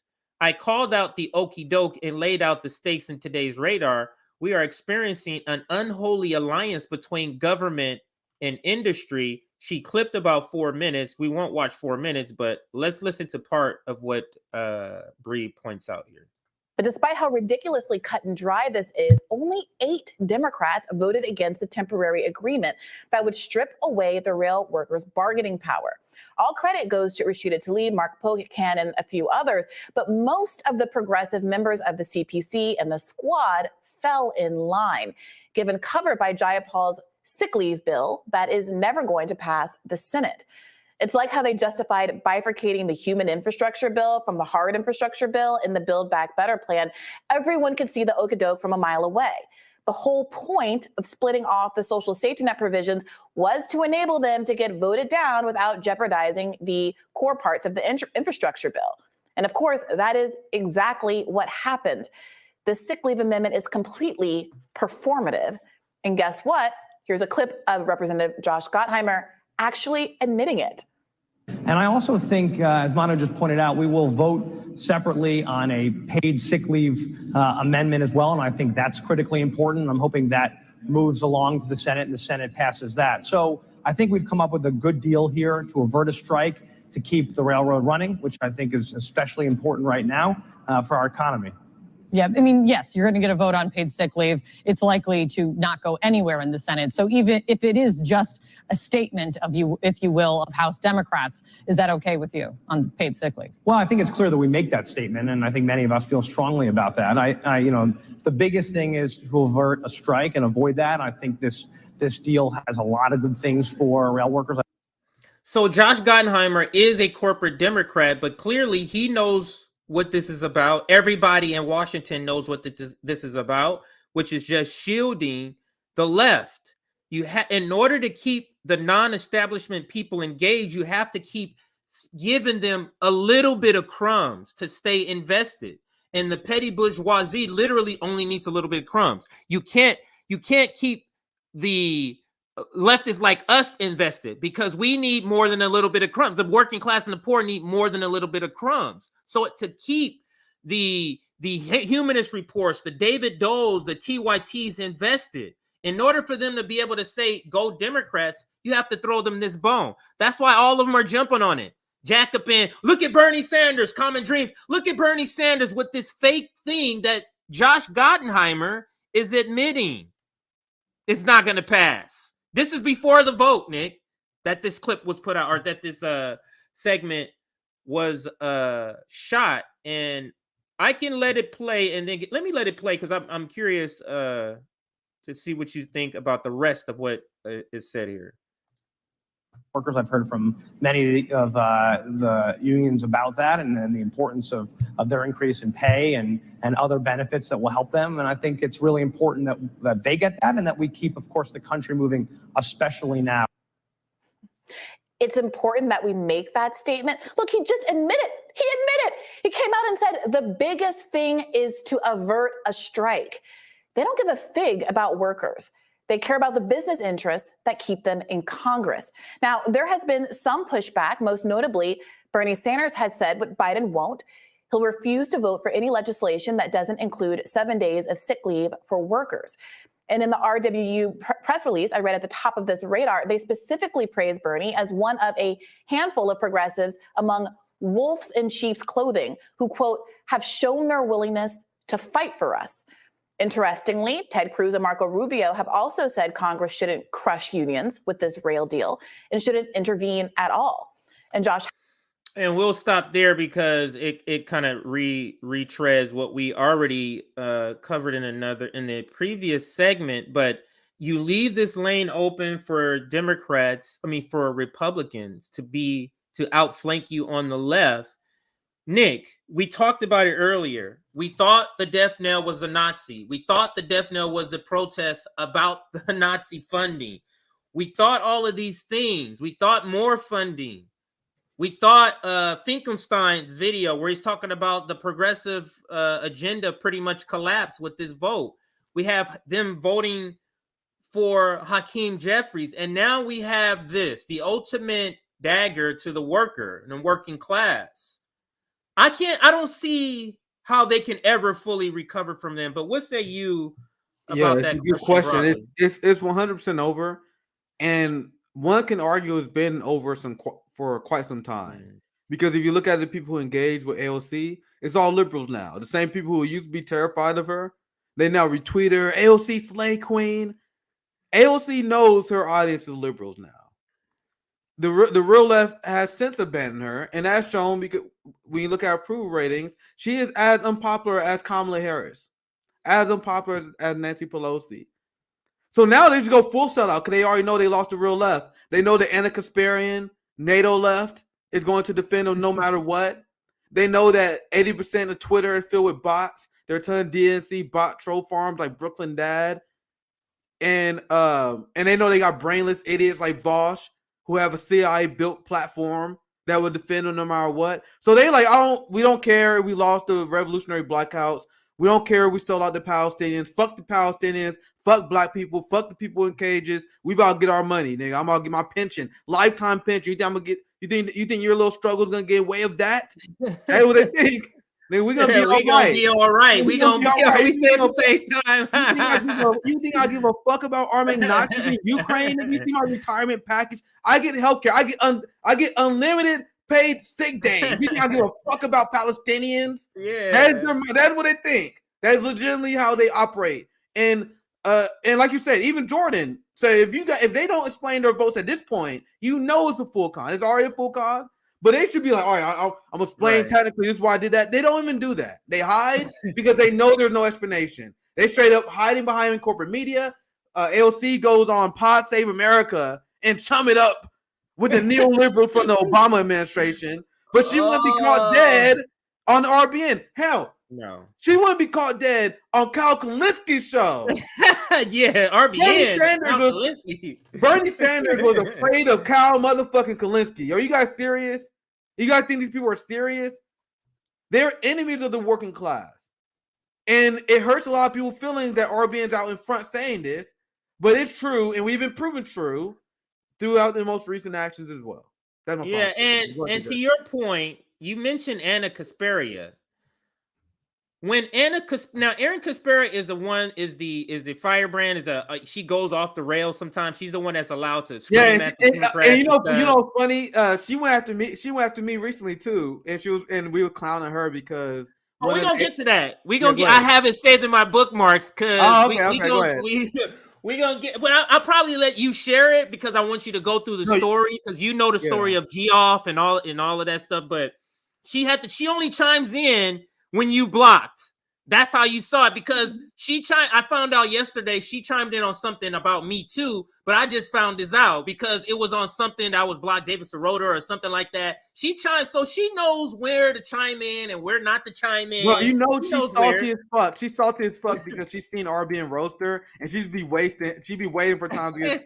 I'm like, all right, now I know you saw our stream where we was roasting you guys when you got destroyed by Matt Gaetz. She immediately replied to Geoff and the G-Hive and the liberals. They are unapologetically Democrats.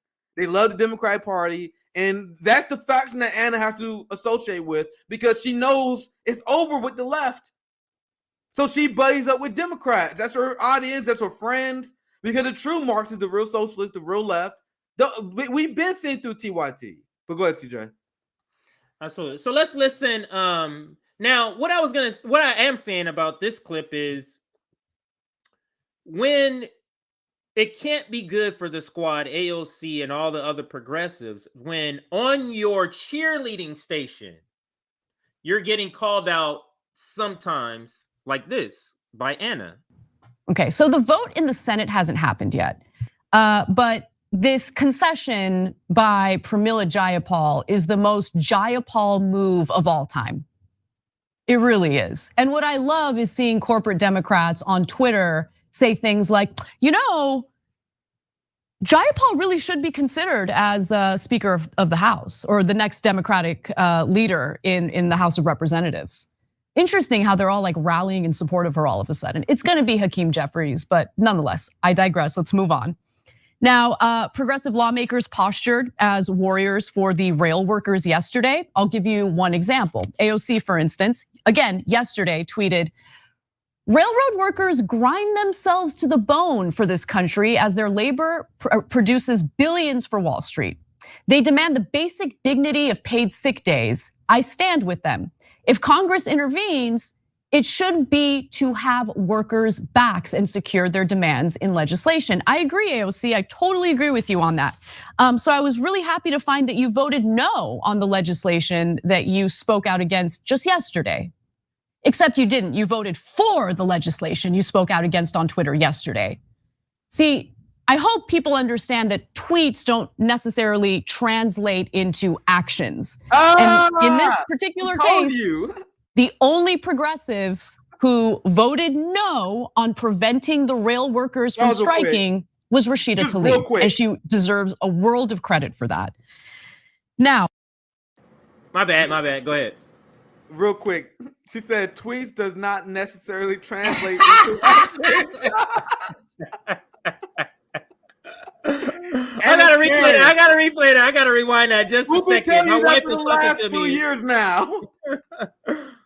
My wife was talking to me right at that same point. So let me hear it again. You didn't. You voted for the legislation you spoke out against on Twitter yesterday.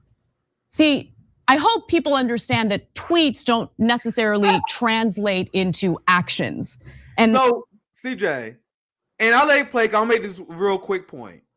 You know what? One of the reasons why she is really upset about this, she don't give a fuck about the workers. Her ego. AOC embarrassed you, Anna.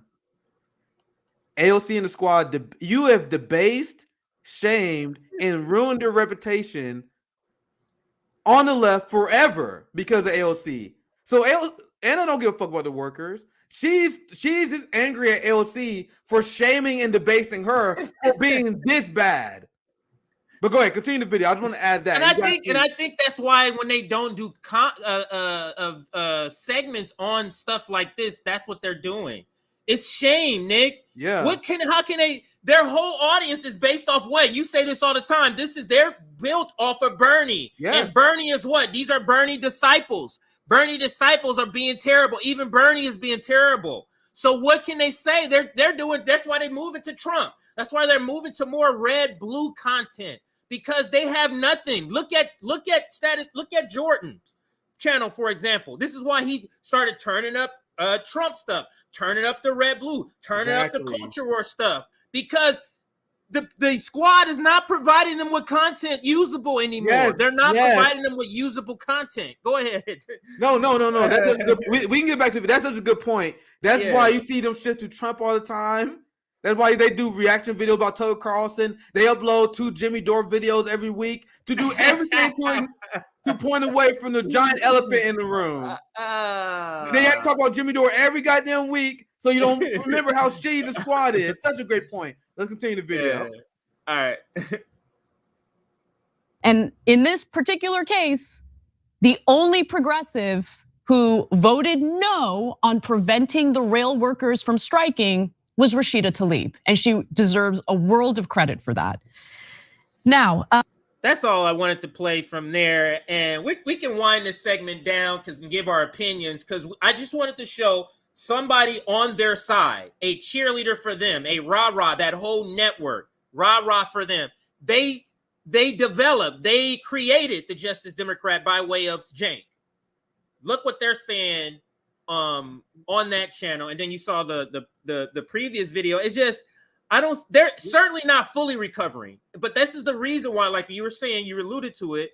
This is why they're having to replace leftists with liberal support. They have to. Like this. They have to vote for NATO to get liberal support. They've given up. They literally wrote off left. You telling me, Nick, they don't know that vote is writing off real left, is writing off Margaret Kimberly. You ain't coming back.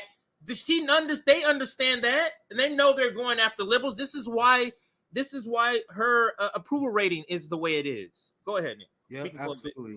And that's why people like Anna have to go after liberals now. Like, this is Anna's good friend. This guy is like the universal joke of Twitter. Like the universal joke. He blocks everyone on left Twitter and then posts behind the block. He like the professional grim job. Like he blocks the entirety. G5. I always hear you guys say, not always, but sometimes you say G5, and I never knew. I was like, let me look up who the G person is. This dude he was a Bernie supporter. He used to follow me, used to love my work. Then I started criticizing Bernie Sanders, and he got super pissed, blocked me, and now he got Nick Derangement syndrome. This dude tweets about me literally every day. Every day, this man does a grim job. And to me, it's hilarious. I literally be looking, people be sending me stuff, I'll be cracking up because his criticism is never scathing. His criticism is always like, why is Nick being mean to Bernie and AOC? Why is rapping those straight black out? It's never like Nick said this about Bernie. But according to this article from World Socialist website, this is there's never that. It's always something petty. Dude, these people prop me up more than anyone because people see my enemies and they're like, man, Nick got the dumbest enemies. These dumbest enemies. And this guy, he never says anything scathing. It's always, oh my God, Nick Chris on the squad. He's a grifter. I'm like, bro, this not shit's gonna hurt me. He lost followers. He hasn't gained any followers. RBN's been growing, and they just been screeching because they're irrelevant. So this is What does it say though? This is a hilarious example, and I'll be quick on this. He said this clown entire political identity is twisting every situation to make it look like Bernie, AOC, and the squad are somehow selling you out. It doesn't matter if it makes sense. And this guy got the biggest Jimmy Dore derangement syndrome all time, so he like contractually obligated by the DNC to mention him every tweet. So then he seems like they all have the same sort of stuff that they believe. Jimmy derangement, this, it's always certain things. And he's a NATO leftist. He's a NATO leftist. Oh God! You go to his page. You go to his page. He retweets Vosh. He retweets Vosh and a Kasparian, unironically.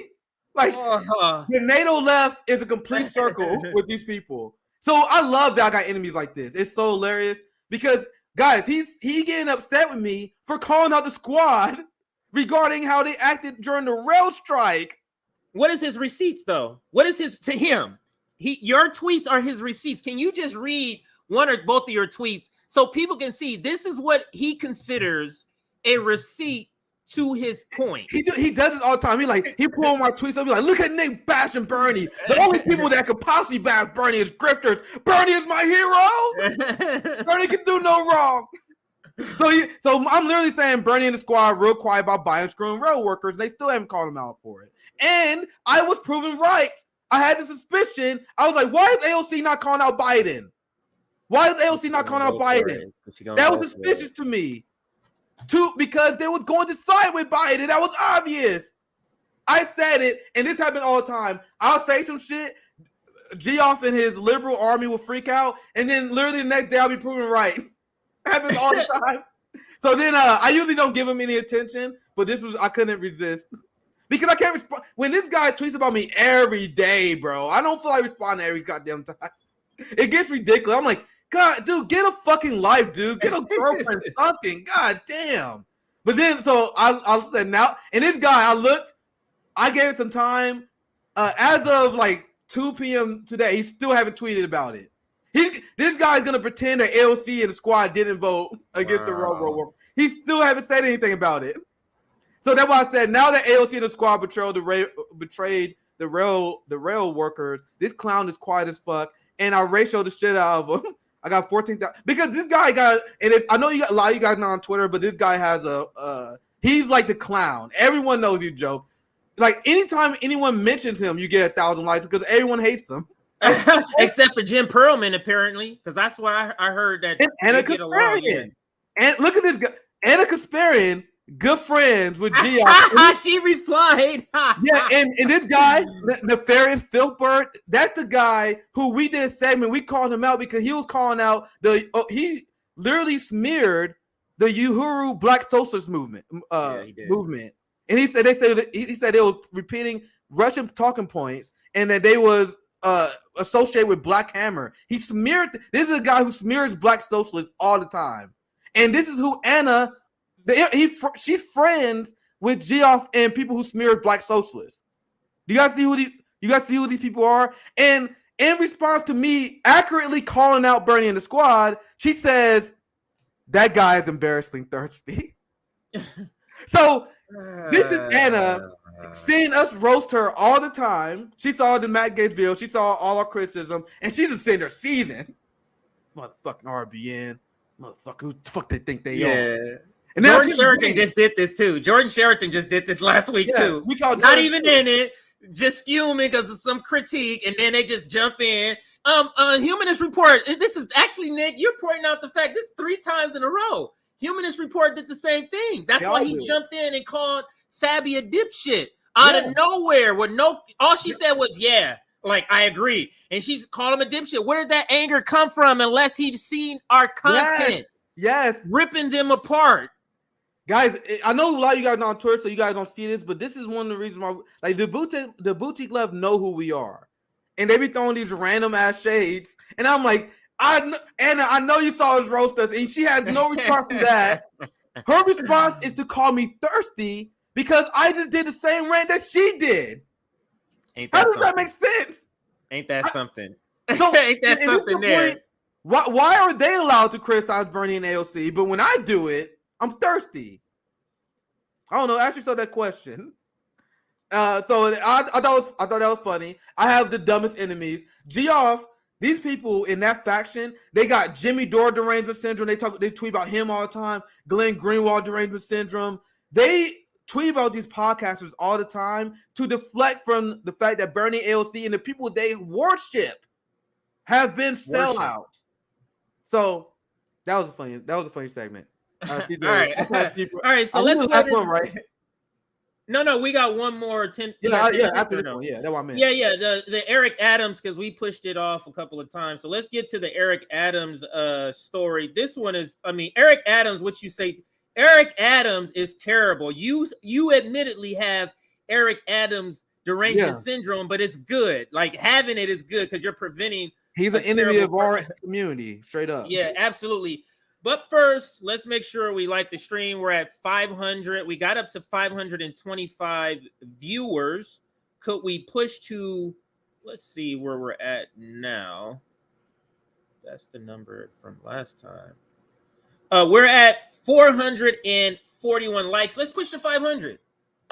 We've gotten over 525 viewers. So let's push to 500 likes if we could do that. Also, subscribe to our Substack. Last time I'm going to bring up these final announcements. Substack announcement, last one. Last call for likes. Also join our Substack. Make sure you have not been unsubscribed. Make sure that has not happened. And then I'll toss up some of your comments before, just in case you have some comments for this last segment.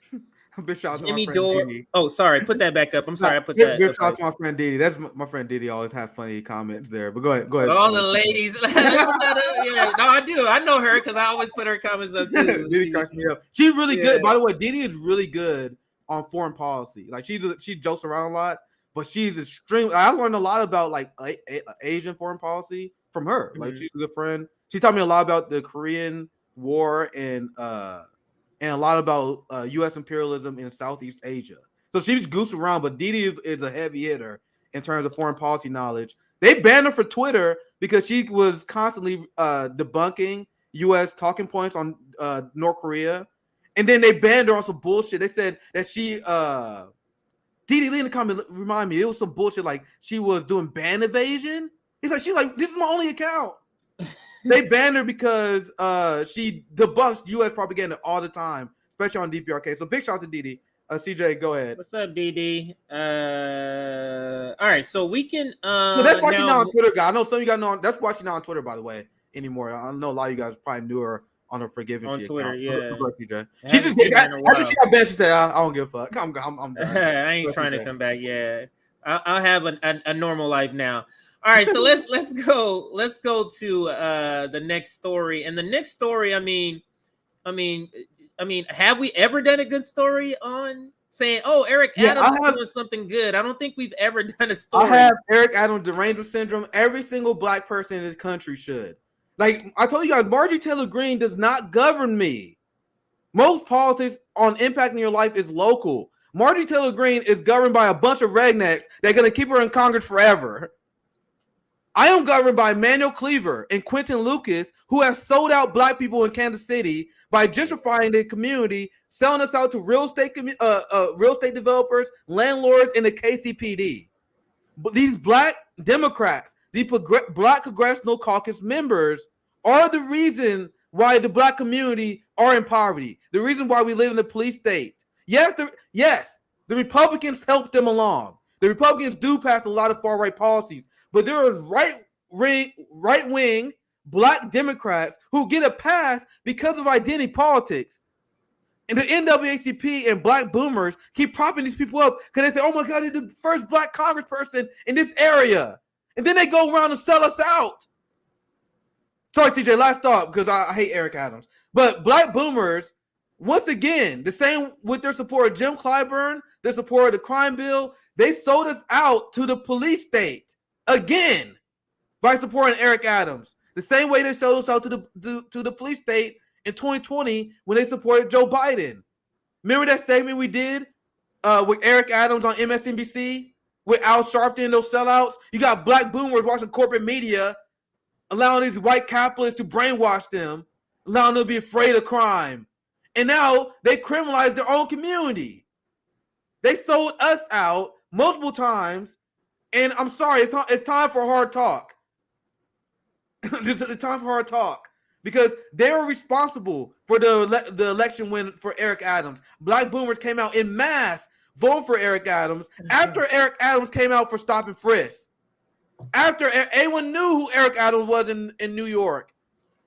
He got 30% of the vote. Do not think he was popular. He got 30% of the vote. And that's only because a bunch of boomers and capitalists sold us out.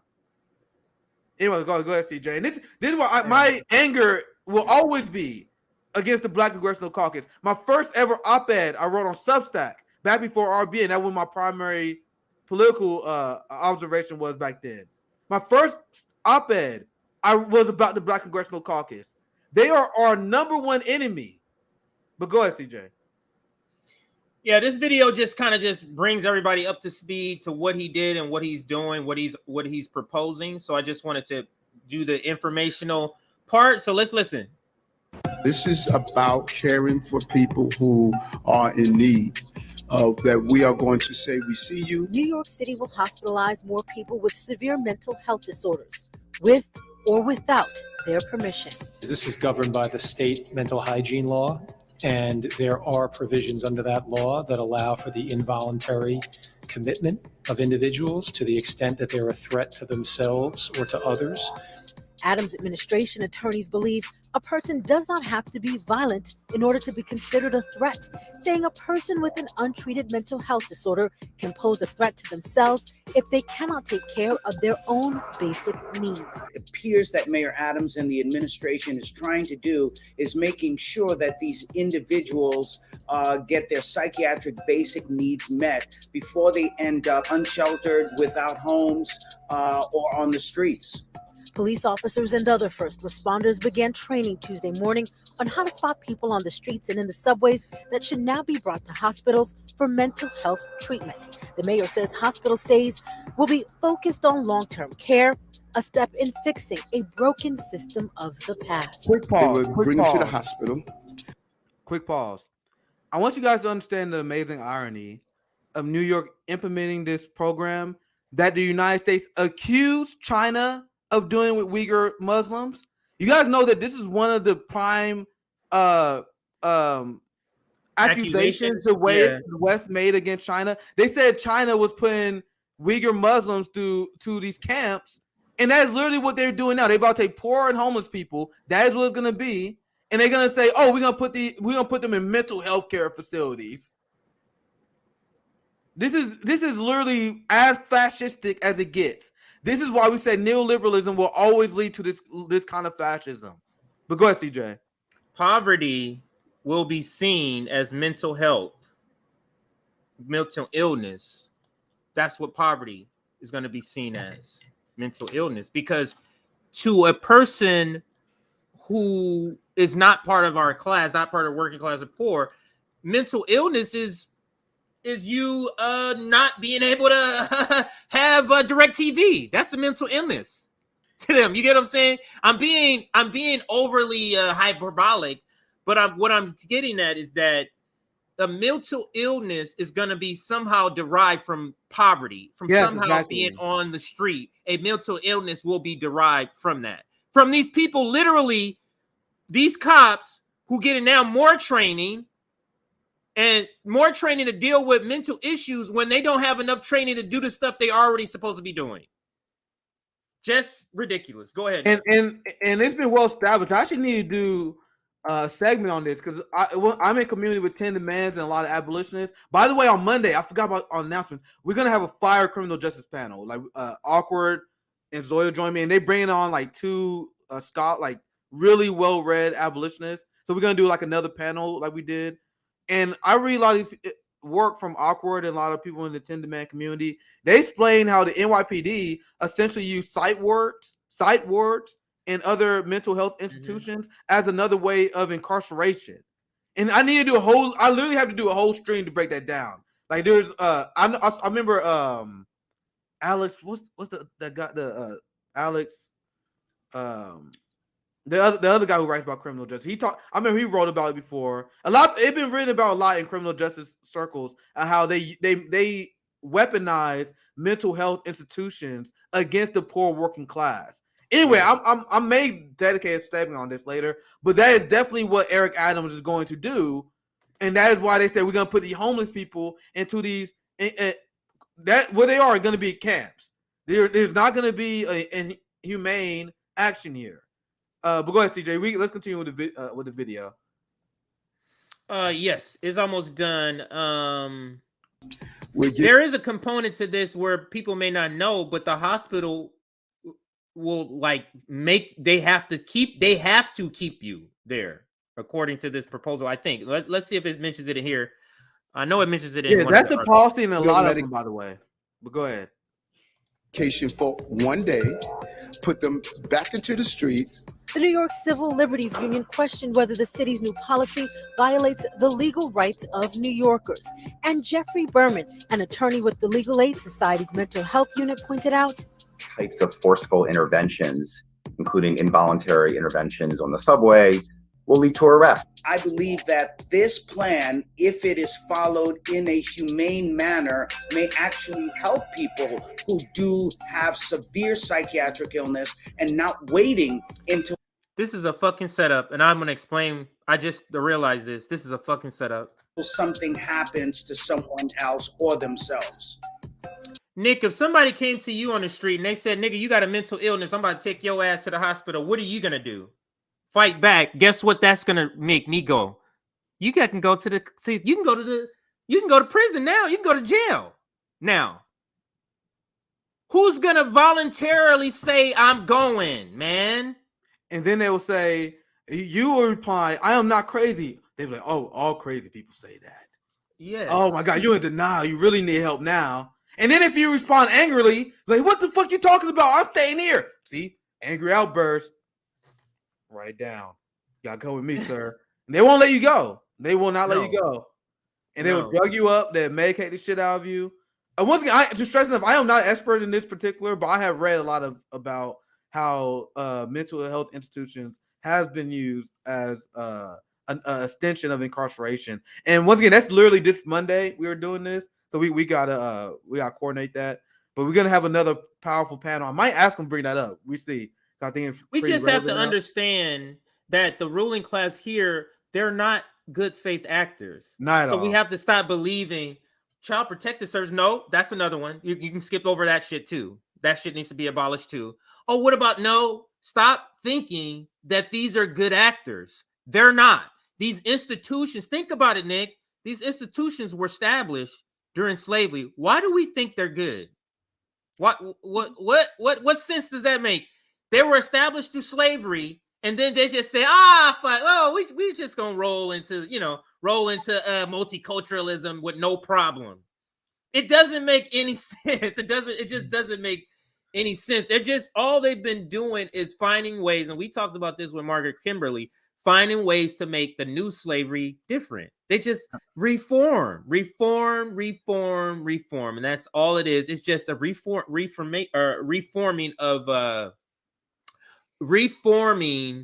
of the same slave versus master relationship. And I think the book is Black Marxism that kind of talks about this and how it's a different sort of philosophy, but kind of talks about how everything is just sort of like, not everything, but a lot of things are just a reiteration of that slave master, from feudalism to now capitalism is just a reiteration of the same slave master, like reforming it. And that's what they're trying to do now, talking about reforming capital, reforming the police state. How many why does a good thing needs to be reformed?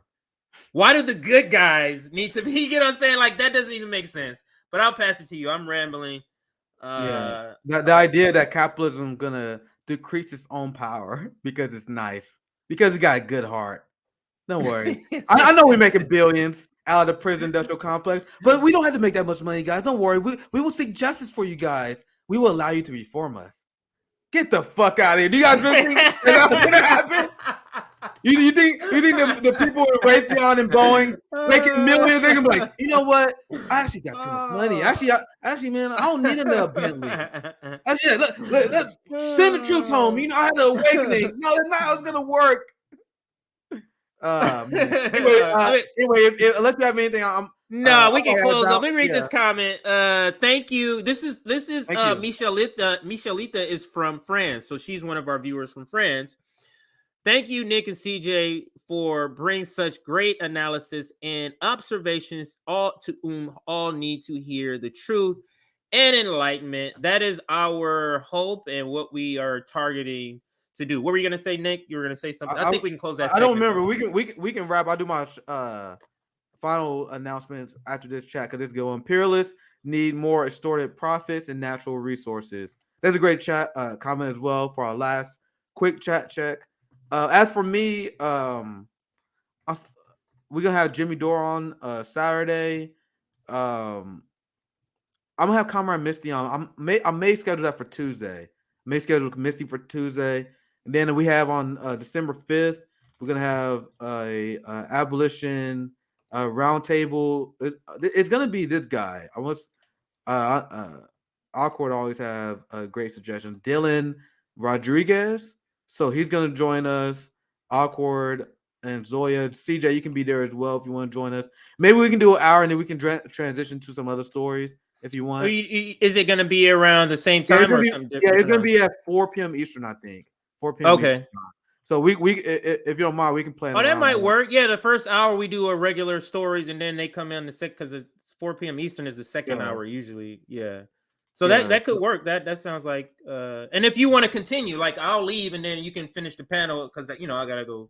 Yeah, that's fine. That's fine. So daughter that's on Monday. So we actually I got a lot of great guests planned.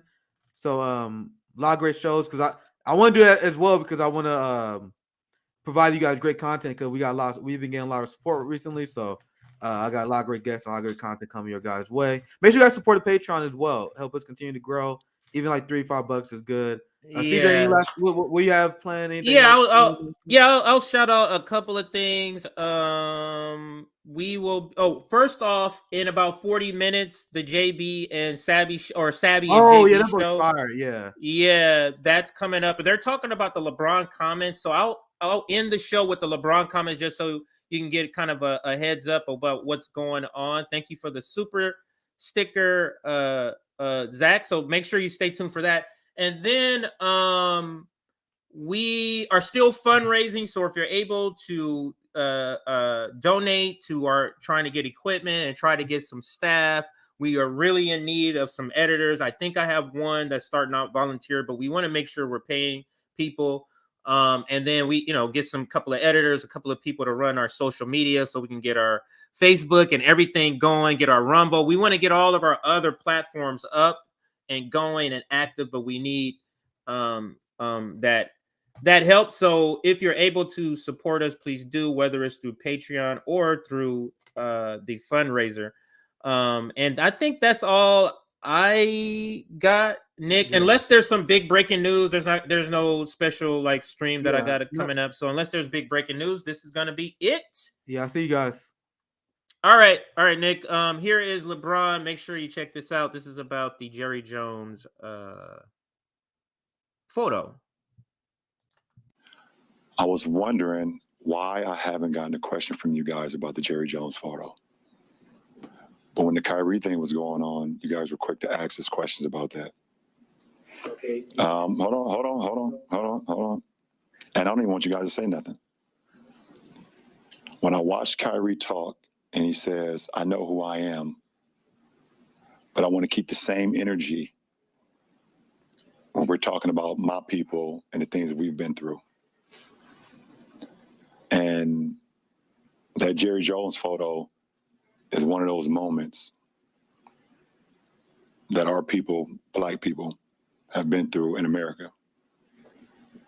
And I feel like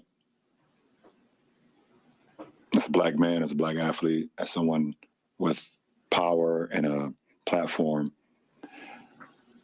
when we do something wrong or something that people don't agree with, it's on every single tabloid, every single news coverage. It's on the bottom ticker. It's asked about every single day. But it seems like to me that the whole Jerry Jones situation photo, and I know it was years and years ago and we all make mistakes, I get it. But it seemed like it's just been buried under like, oh, it happened. Okay, we just move on. And I was just kind of disappointed that I haven't received that question from you guys. Appreciate it.